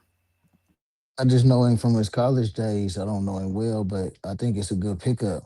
Southwest Kansas Storm stay cooking, so I see they adding more to the team every day. I tell you, that's gonna be the sleeper team in the NAL. People, they got Omaha up above, they got Colorado above, Salina, but Southwest is actually putting together a solid squad. Agreed. Krish, any thoughts on this move? Yeah, I think it's really good to see, Southwest Kansas go out and find experienced linemen, at the D1 level. Anytime you can get D1 linemen in the NAL, it's huge. Now, this guy not having medically retired, it's interesting to see how he'll come back, but I'm okay with them giving him a chance. I am. I think what's the worst that could happen? They cut him after. I mean, you had Montel Cozart, right? Like he had a blood clot in his throwing arm, but you still gave him a chance. So you know what I mean. So it's like they're willing to give people chances, and I give Coach Thomas a lot of credit. That roster looking nice. I won't even lie. Isn't that a nice team? Agreed. And that's actually not the only player that's come out of retirement or come off, I guess, the couch. It's like to join the Storm this offseason. So a couple different players have been out of the game for at least a year and decided to rejoin the Storm for 2026. A couple local players signed by the Spartans. Wide receiver Eli Gilbert, previously with Western University, and then kicker Scott Roche. Scott Roche in particular is a very interesting. Scott Roche to complete Luis Ferreira. Luis Ferreira, man, if you're in Orlando, hit my line. Let's make something work. He's a good kicker for sure, and I'm surprised he's not back. But little interesting note here. Scott Roche graduated from Wheaton College. Isn't that where Jason Whitaker went, if I remember correctly? But he also has not, to my knowledge, has not played since 2011. So that's a very interesting situation there at kicker for Colorado. Love to see the local flavor on the team. So hopefully both of those guys can make an impact. Also, the Punisher signed defensive lineman Keontae Chavis and defensive back Centel Williams. Coach, do you have any thoughts on that? Man, Keontae is a ball player at defensive line. So that's a great pickup. And I see they still adding to the DB room. So you can't count them out either, man. The Punishers is looking solid. Agreed. Cody, any thoughts on either of those moves or any of those moves? Those names sound really familiar. If they played indoor football league football, I'm blanking on who they played for, but those names sound really familiar. Centel, was with Green Bay, and I believe Keontae was with San Antonio at one point. Okay. Yeah, I would say those names sounded really familiar, like it was hitting a bell in my head. So those are good pickups. I mean, again, trying to not be biased and be like, hey, the indoor football league, best one of the bunch. But, if they're playing at that level, I mean, anywhere you go, if you can prove your talent, it's going to be good. So depending on how well they play, again, you're moving around, moving and shaking and doing all that stuff, depending on arena versus indoor. If you can prove your ability in both realms, boy, howdy, are you just a Swiss Army knife, depending on whatever league you want to go to. So kudos to them for signing. And if they can prove themselves in the indoor game, along with the arena game and stuff, they're just even more talented. Agreed. And Cody, Go ahead. Deontay played with Sioux Falls Storm, so he was out there Oh, with. that far back. Yeah, he played with them, and he was dominating the IFL back then. God, yeah. Okay, I knew that name sounded familiar. He was also with Tulsa in 2023 for a little bit. It looks like. God, that feels like so long ago. It was just a couple years, but my God, yeah. Okay, cool. Oh, wait a minute. He was also a member of the Omaha Beef. Weird. We just can't manage to stop talking about them, apparently, even when I'm not directly trying to. Also, Punishers announced their preseason game versus the Austin Falcons, and this is kind of the last topic I've got for today. What do you guys think about the fact that they're already promoting their February preseason game in end of November? Coach, you're Smart shaking your move. Smart move. That's how you gonna pack the house out and get your ticket sales up, get the community out to see your product in person. It's a marketing move, man. I think they're doing a great job. I love that what they're doing as far as marketing wise down there with Pueblo. So I don't think they not falling short of anything down there. I completely agree. Honestly, I'm so encouraged by the way the Punishers have rolled out this team for 2026 that I'm impressed. Actually a little bit of a side story, and it's kind of goofy, but recently work brought me together with somebody that lives down in Pueblo. And when I mentioned that I'm in the media world and we cover football and stuff like that, he immediately asked if we were covering the Pueblo Punishers. I didn't ask him. I didn't mention indoor football or anything like that. That was his first thought. So just kind of cool that they're making that much of an impact and they haven't even played a game. And when I mentioned to him, like, oh yeah, I'll probably see you or hopefully I'll see you at a game. He's like, oh, we'll be at every one. I've already purchased season tickets. So it's really cool to not only hear that they've got that much support already, but that they're, growing the support already so early on. So I love that. And I love the fact that they've basically had an endless stream of sponsors that looks to me like a team that's going to be around for the long haul. Krish, any thoughts on any of the signings that we've mentioned other than the Colorado stuff, the Spartan stuff? Yeah. So for me, again with Pueblo, I give Tay and Solo a lot of crap. But it's just because I care. Like if I was 3-12, I would hope someone would care about me too. It's just you should be concerned, right? But no, I'm excited. I will say they are working on signing a big time quarterback. So this guy played in the IFL. If they make that happen, that would change my whole perspective on the team. Kyle Lester is still weighing his options, so he's not fully committed to Michigan, so he's still, on that line. So it's going to be really interesting to see if he decides to come to Pueblo. That would change a lot of things for them. They still need to sign more linemen, but I like their receiver room. Losing MJ Harris is a significant loss for me. He was going to be their starting slot receiver. So they'll have to go out and find someone else. But the team itself, it's not a bad team. I'm not saying they're amazing. They're not gonna, win anything, but they, it's a decent team. They'll beat Louisiana, right? I think your math is just slightly off. It's a 10-game season, so I'm not sure how you get 3-12, but that's okay. No, 3-12 combined record. Tay and Solo head coaching record combined. Okay. Yeah, 3-12. Gotcha. 3-12. That's where I We should don't have need to talk known. about that. I should I have want to known. bring something up though, and two things, and this is both on the NAL. So Dallas Bulls. Last time NAL Commissioner Brandon Acard went on Inside the Walls, he mentioned that the Dallas Bulls were having a press conference at the end of the month, right? So we're already in November 22nd. They haven't posted anything on the Instagram page since November 14th. So should we be concerned at all that there's no press conference yet for Dallas Bulls? Maybe a little bit. They still signing players. Yeah. Yeah.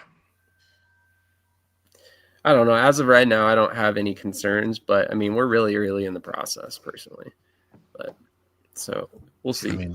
Bay Area and Sioux Falls signed players before they went dormant. So did they? I thought Bay Area was kind of quiet beforehand. They might have released some players, but I know they sent Joe Fouché to the CFL, and then they kind of went there. I know for a fact Sioux Falls signed players, and then like 2 weeks later went dormant. Damn, it's terrible. Terrible. I don't recall that, but And then I'll I have trust your some knowledge. also exclusive reporting from the NAL. So last weekend, the multiple sources have told me, and again, these are really good sources, so don't question me on that. But the Amarillo Warbirds of the NAL held a mini camp with all the team there, full practices, 2-a-days, full pads. And so I have been told that there is punishment coming. We'll keep you updated on that, but just keep an eye.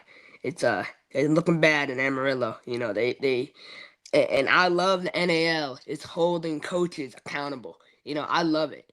You know, you want to mess around. You want to, act like you know more than everyone else when you don't, and so you're gonna get a punishment. And so it's good to see, another head coach in the NAL has already been suspended for half a game. I know Shady's really depressed about that, but it's good to see. I love it. I love people being held accountable for their actions, and so more leadership from the NAL is coming on that soon. That's crazy. If they had a full padded two a I day know. practice, like that's that's totally unethical and illegal. That's crazy. But on a good note, happy late birthday to Coach JB down there, though. Yeah, he's about to get. His nickname is Spank, more like Spank that ass.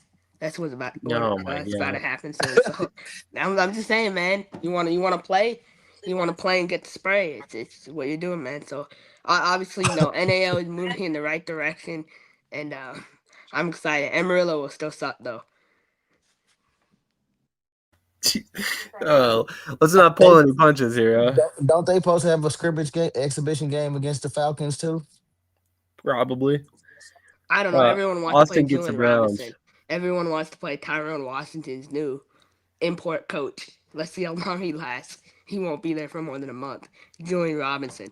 So Why the punishment? There is it's not legal for them to do any sort of padded practices this early. There's league mandates for when you can practice, when players can report, when you can house them. All that stuff is mandated by the league. So they're like I not said about technically allowed Oja to be doing that. Hendricks, they have Oja Hendricks. Like he's what 45. There's a better chance he's in the wheelchair than in the end zone this season. So if he tears his ACL which probably will happen if he tore his ACL or got hurt, and then they release him, right? There's consequences with that. So We do not condone any player getting hurt. That's Chris's own belief, no, not I'm Shady just saying Sports like he's Network. 45. That's not us. I'm just saying that's say when you say that, say full disclosure. This is my opinion. Yeah, for the record, obviously we don't wish ill on No, I don't. anybody. I don't wish it either. So Yeah. don't gaslight me. But it's But I'm yeah, he's right. saying. Older players, there is a higher tendency for injury as far as that goes. Chris just likes to say stuff in inflammatory ways. That's all. So we'll just disregard that. Should we Cody, get to Salina and Sioux City sure, let's do that. QB battle? So Yeah, Salina, they got Evan Lewandowski coming in and Aaron Aiken. Who do you guys think is gonna win? Evan. And what about you, Cody? Who do you got? I was replying to a comment. What was the question? Evan Lewandowski from Albany and Aaron Aiken, the veteran in Salina. Who do you think will win? I would probably say Evan. What about you, Coach B? I'm going with the same. I like Evan too. I think Evan is at this point a better passer. I think he's throwing the middle of the field better, and I think he's mobile and he can move the pocket. I like Evan Lewandowski in that AL. I think he's gonna rock it with his offensive line. They got some good linemen down there. They got Zion Bird. Zion Bird is the real deal, and then they got Tracy Burks, obviously. So, and they got some good receivers too. So I'm excited. I like Salina. They got a nice team. And then Sioux City, multiple sources have informed me that Verlon Reed is coming back to Sioux City. Coach B, I know you love Verlon Reed. You talk about Verlon Reed like it's 2010. So, what do you think about that move? Who is his competition? Ed Crouch from the Wolfpack. But I like Ed Crouch too, man. I like Ed. So if I had to take Verlin, I ain't gonna lie, I would go with Ed over Verlin.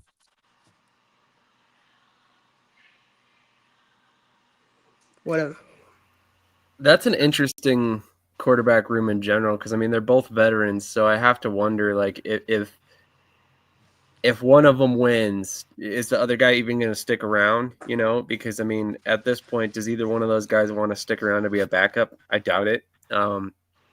If I had to go with my gut feeling, I think they'll probably trot out Verlon Reed as the day one starter, and then there's a chance that we might see, Crouch somewhere throughout the season. But Crouch's options, I think, are running slim at this point. I don't think there's a ton of teams out there begging for his services, and I think you could say the same about Reed. So I think this is a unique scenario where they have two guys that, they may not want to be backups, but they might kind of be forced into that situation. So it'll be interesting to see exactly how this all plays out. It would not shock me to see both players get significant time this year. What about you, Cody? What do you think? I'll raise the question to this. It's not necessarily who starts, but who finishes. Like, do you see both those guys finishing? If they are both subpar, yes, they're veterans of the game, but that doesn't mean that, and I'm not trying to call them out or speak ill or anything, but again, veterans of the game, injuries, we were just talking about this stuff. Is there an opportunity for Sioux City to go and get a younger player, one that can prove themselves? Do both these guys finish the season? Now, again, I'm not trying to sit there and be like, hey, no, they're both going to get cut, but is there an opportunity for someone younger to come in there? We don't know. So if I had my guess, I would probably say Verlin gets the start. Does Ed go somewhere else? Like you said, his pickings are slim. So I don't know. It'll definitely be interesting. Anything else you wanted to cover? Yeah, I think Coach Loban, if you're watching, man, like you really got to part ways with Verlon Reed. Every relationship has to come to an end, and it's time. So you got to bite the bullet and do it now, because I mean, you should have beat Omaha in Omaha last year. They should have won that game. Verlon Reed, it was 4th down and 2. He had a clean pocket, and he wide open Fred Bruno in the back of the end zone. And he missed him wide open. So that to me was the time to part ways. And I know Verlon was hurt, but Verlon his end zone efficiency last year wasn't there. And you need to be able to score in the end zone. So I think Ed Crouch will start for Sioux City. Ed Crouch is a multi-time champion. He's won multiple championships. He's a really good quarterback, in my opinion, in the NAL. So give me Ed Crouch to start, and I think Verlon should go to another team. I think there's other teams he could start for. So maybe Pueblo, if they don't get this quarterback I'm talking about, maybe they go after him or someone else. So That's all right, yeah. Reggie. Representing this morning. Got another shirt that's in the wash that I typically wear. It's a long sleeve standard standard is the standard, but we were very lucky. Shout out to Ricky, Goat Sports Media. They kind of helped us all get some free gear. So just one more obligatory shout out here for the beef merchandise page. So go get you some awesome beef merchandise. In fact, they just came out with some holiday lines, which are pretty interesting. They've been on top of it in terms of the merchandise this season for the NAL, which I'm excited to see. I think it'll be a big thing for the teams. And as far as your thoughts on Verlon Reed, I think you have a good point. I think he could start for a couple other teams, maybe Louisiana at some point this season, depending on how the Perkins experiment goes. And then also, I think that he could potentially be staying around there until his eventual transition into coaching, which I would expect for him at some point, but we'll see. Any other thoughts? Any other? I love this comment from Mike Davis. I'm not gonna go into detail about this, but this is a inside.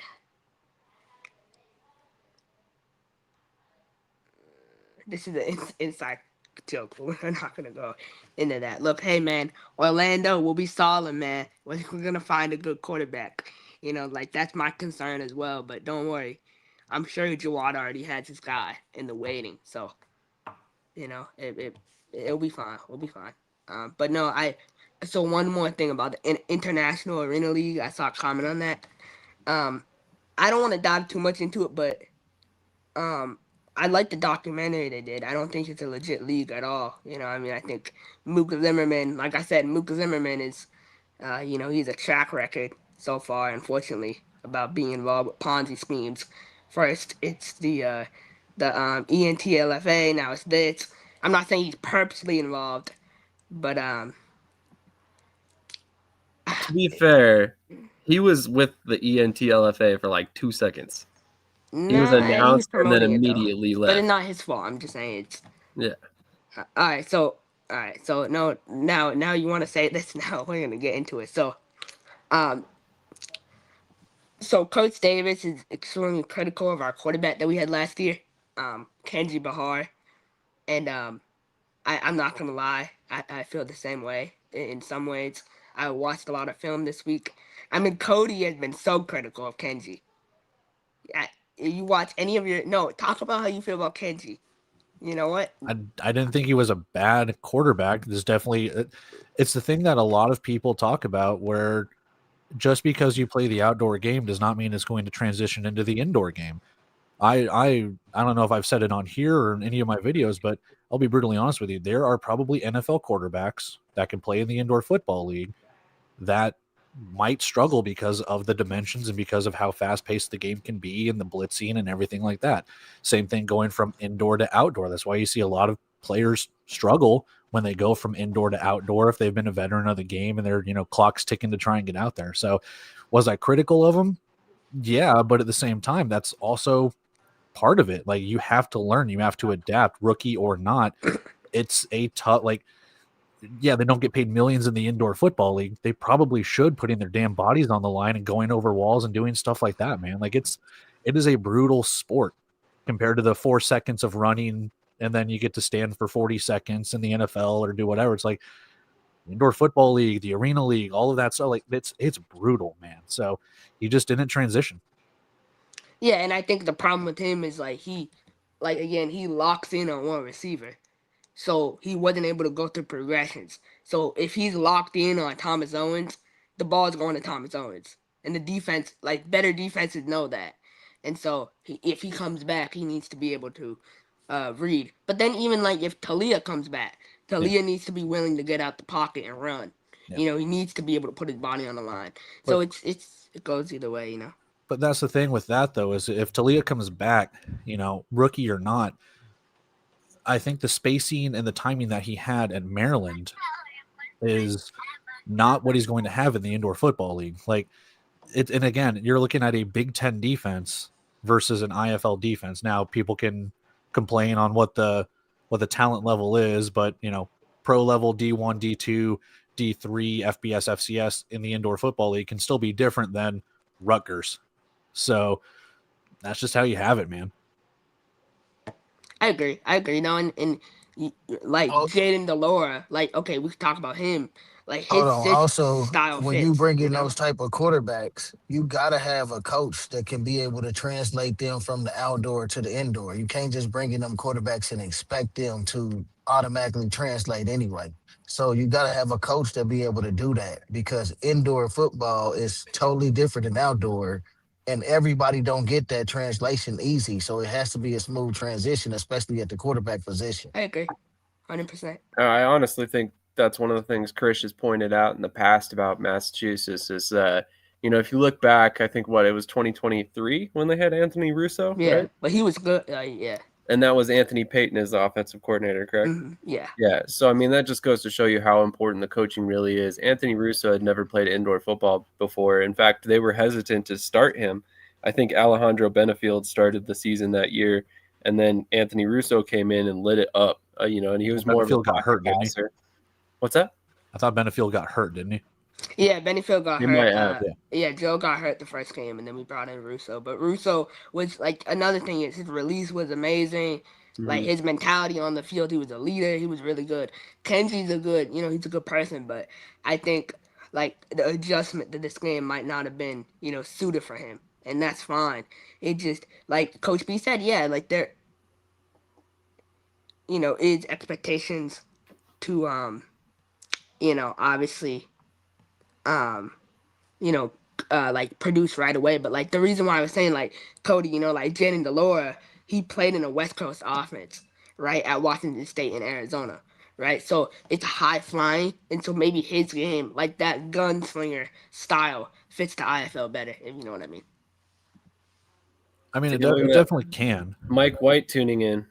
Congratulations to the former Miami Dolphins quarterback. Just kidding. Sorry, what were you saying, Cody? No, I was just going to say, Jaden Delora is one of those guys that, yeah, depending on how the offensive scheme translates, and Coach Davis is over here, so pump his tires a little bit for what he's been able to accomplish with him. But no, like I said, it depends, because for every Jaden Delora, there is a Kenji Bahar. And that's not a knock. It's just like you have like these FBS and FCS athletes that some can translate, some won't, and some won't even take the field. And what was it? Is it the year before or the year after Russo? Mass had Mike Glass because he did 2022. Okay, because he did pretty decently. Yeah, he came back late, right? In 2023 or something. I think like so, that. because he's what, a CFL or a UFL product too. He went to Michigan State. Yeah, he was. And he did really well. So, like I said, that's an FBS quarterback doing really well and translating to the game. So, yeah. I think, like you said, it's coaching. And like honestly, I don't say that as a knock to Martino Diaz by any stretch. I think he's a great coach, but I think his track record shows that he's been more successful with veteran quarterbacks. And I think Anthony Payton is one of those guys that has a track record of coaching guys up to find success. You look at Nashville, Tyler Kolka, same situation, never played arena football. Sorry. He played like one game of arena football before signing with Nashville, and he comes in, he lights it up, and now he's, the face of the franchise. So, kudos to Krish, because he shouted out Anthony Payton on multiple different, periods of time, despite Lobo, the fact that I he's see you in the comments. You need to pick up the phone and you need to speed dial Dalton Sneed. Anything he wants. Anything. I would love Dalton Sneed, man. I think if we got Dalton Sneed, bro, like we would go undefeated and win a championship with Dalton Sneed. I think it comes down to what the offensive scheme too is. For a while, Massachusetts was running, whether it was Jimmy Robinson and then what they did last year with Puka Williams, like they were a running team.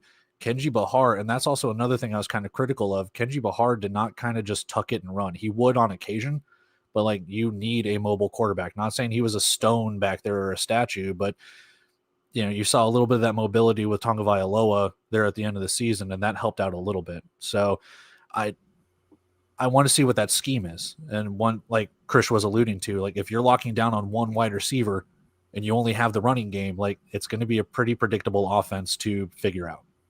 So I love this comment. Shoot, I would love Dalton Sneed. Well, obviously there's a connection there with Keefe, so maybe you never know. And Lobo, and I mean Lobo won a championship with Bay Area, so that's true. I forgot about that. Yeah, so said it, boys. The UFL hyped their new store for months, and when it was released the other day, it was the same as before. I wanted to take a moment, and this is something actually Adrian and I have talked off camera about. When Orlando announced they had their merchandise already ready with the new logo ready to go, ready to be sold immediately. This is a note that every new team, every team that relocates, anybody, if you're involved with a team and you're about to announce anything, make sure you have merchandise set up beforehand. You will get an initial buzz of sales. It's common sense. And honestly, Orlando doing that was super intelligent. And I talked to him off camera. It was very intentional. They're very smart. They understand media marketing down there. So honestly, I think I think the Pirates are in really good hands. You know, if they continue to let Adrian kind of run the show there marketing wise, I think they're going to find a lot more success down in Orlando than they had in previous seasons in Massachusetts. The guy He's great. He's a dog. Honestly, he puts so much work in. And another thing is like, when we did the interviews, like when I did the interviews with the guys, it was great because it's always good to talk to your brothers and stuff. But I think he's really good. He's really organized, and I think that's what the organization needs. You know, Go. That's awesome, man. I love that Go Sports is involved. Every IFL team needs to call up Go Sports. That site is so legit. The people that run that, I'm serious. Like I've shopped there. The jerseys too. Like if you look at art, and I'm sorry, Coach Davis. I know Coach Davis is gonna come after me, but you know what? We already started today. Coach Davis, if you go to Vegas's website, you know how much an authentic jersey is? $225. But guess what? You can get a Naquan Murray, and I know it's a replica, but no one can tell the difference for $90. So our jersey prices are affordable, and I think it's great, So I'm gonna get a jersey because why wouldn't you? I mean, $100 for a jersey is pretty solid. Yeah, like I also don't ever really understand the why game worn jerseys are really that hyped up, but that's just me. I'm not a big no, but Vegas is never good. been a connection. A lot of IFL teams are really good. San Antonio is amazing, and so I'm like glad that we're following the lead of those teams. Like almost creating our own story with merchandise. Yeah, I agree. And honestly, that's one thing that we've hyped up a lot. The NAL shop is awesome. Being able to go get, merchandise from every team in one location is awesome. Plus, I mean, if I haven't said it before, these freaking mini helmets are awesome. They're so sweet. Well worth the $40. But on that note, I think we've pretty much covered everything else that we needed to cover today. Let's go ahead and give our final thoughts and get out of here. Anything that you guys want to get out of your chest that you didn't already, Krish? No, I'm really excited, and again, I'm gonna just say this again, and I know people are tired of me talking about my Orlando Pirates, but I have to. So, it's don't become a fan now. I'm cool with all the new Orlando fans. I think it's great. Like I want our fan base to be the biggest in the country. But don't go and previously talk trash about the org. You know what I mean? And don't try now to be a fan and act like a fan. Don't act like a fan. I have all the screenshots. Don't try to switch. I know what you said about us previously. So just keep the same energy. But no, it's a new era, man. Like we're coming, man. I can't wait. May 18th, we play the champs. Cody pointed out that it might be at a neutral location. So Allegedly. Allegedly, like I can't wait for that to be released. Like, man, that's gonna be personal for me. Like I'm showing up with my ski mask and everything. Like I can't wait. Oh man, we're about to put a thumping on them. Like it's Rob Keefe is like the legend, man. Rob Keefe, I'm so happy. Oh, man, I can't wait to meet Coach Keefe, our new fearless leader. And don't even start and say he'll be here for a year. No, Rob Keefe is the future of our franchise, and I could see him being here for the next 10 years as our coach. And he's going to lead us to a lot of championships. All right, 2 hours, 19 minutes, 46 seconds. Need to take that down as a note because that is quite the claim, my friend.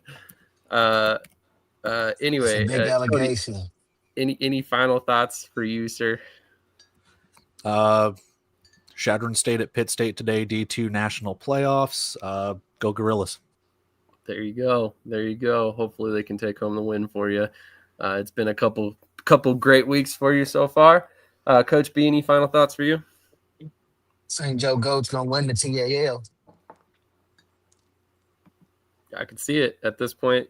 Honestly, the Hot Springs, Arkansas Diamonds. Sorry, I will forever call them the wise guys, apparently. But if the Arkansas Diamonds are probably the biggest competition there. 10 years. Wow. Yeah, trust me, that's going to be a claim that comes back. It'll be 10 years or 10 months. It'll be 10 something. But if my it thing might be is 10 days at this rate. Man, all we need is a championship, man. We just need coaches to coach and get us in. Like whoever our OC If is, he make it just past 2 please. years, I'm surprised. If he make it past 3 years, I'm surprised. I don't know, man. Like 10 years. That might have been a hot take, but yeah, He's already walking it back. no, But I'm just excited. But no, I think it's good. I see the 7-win season. Nah, man. Like, Yeah, 6 wins is better. that's fair. That's fair.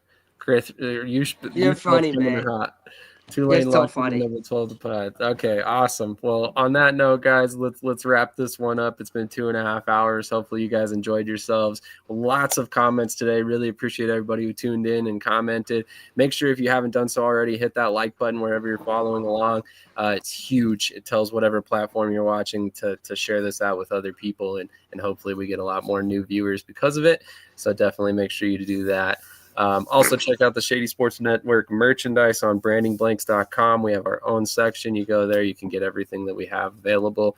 Not quite to the quality of the NAL shop yet, but we're getting there. Not quite as many options.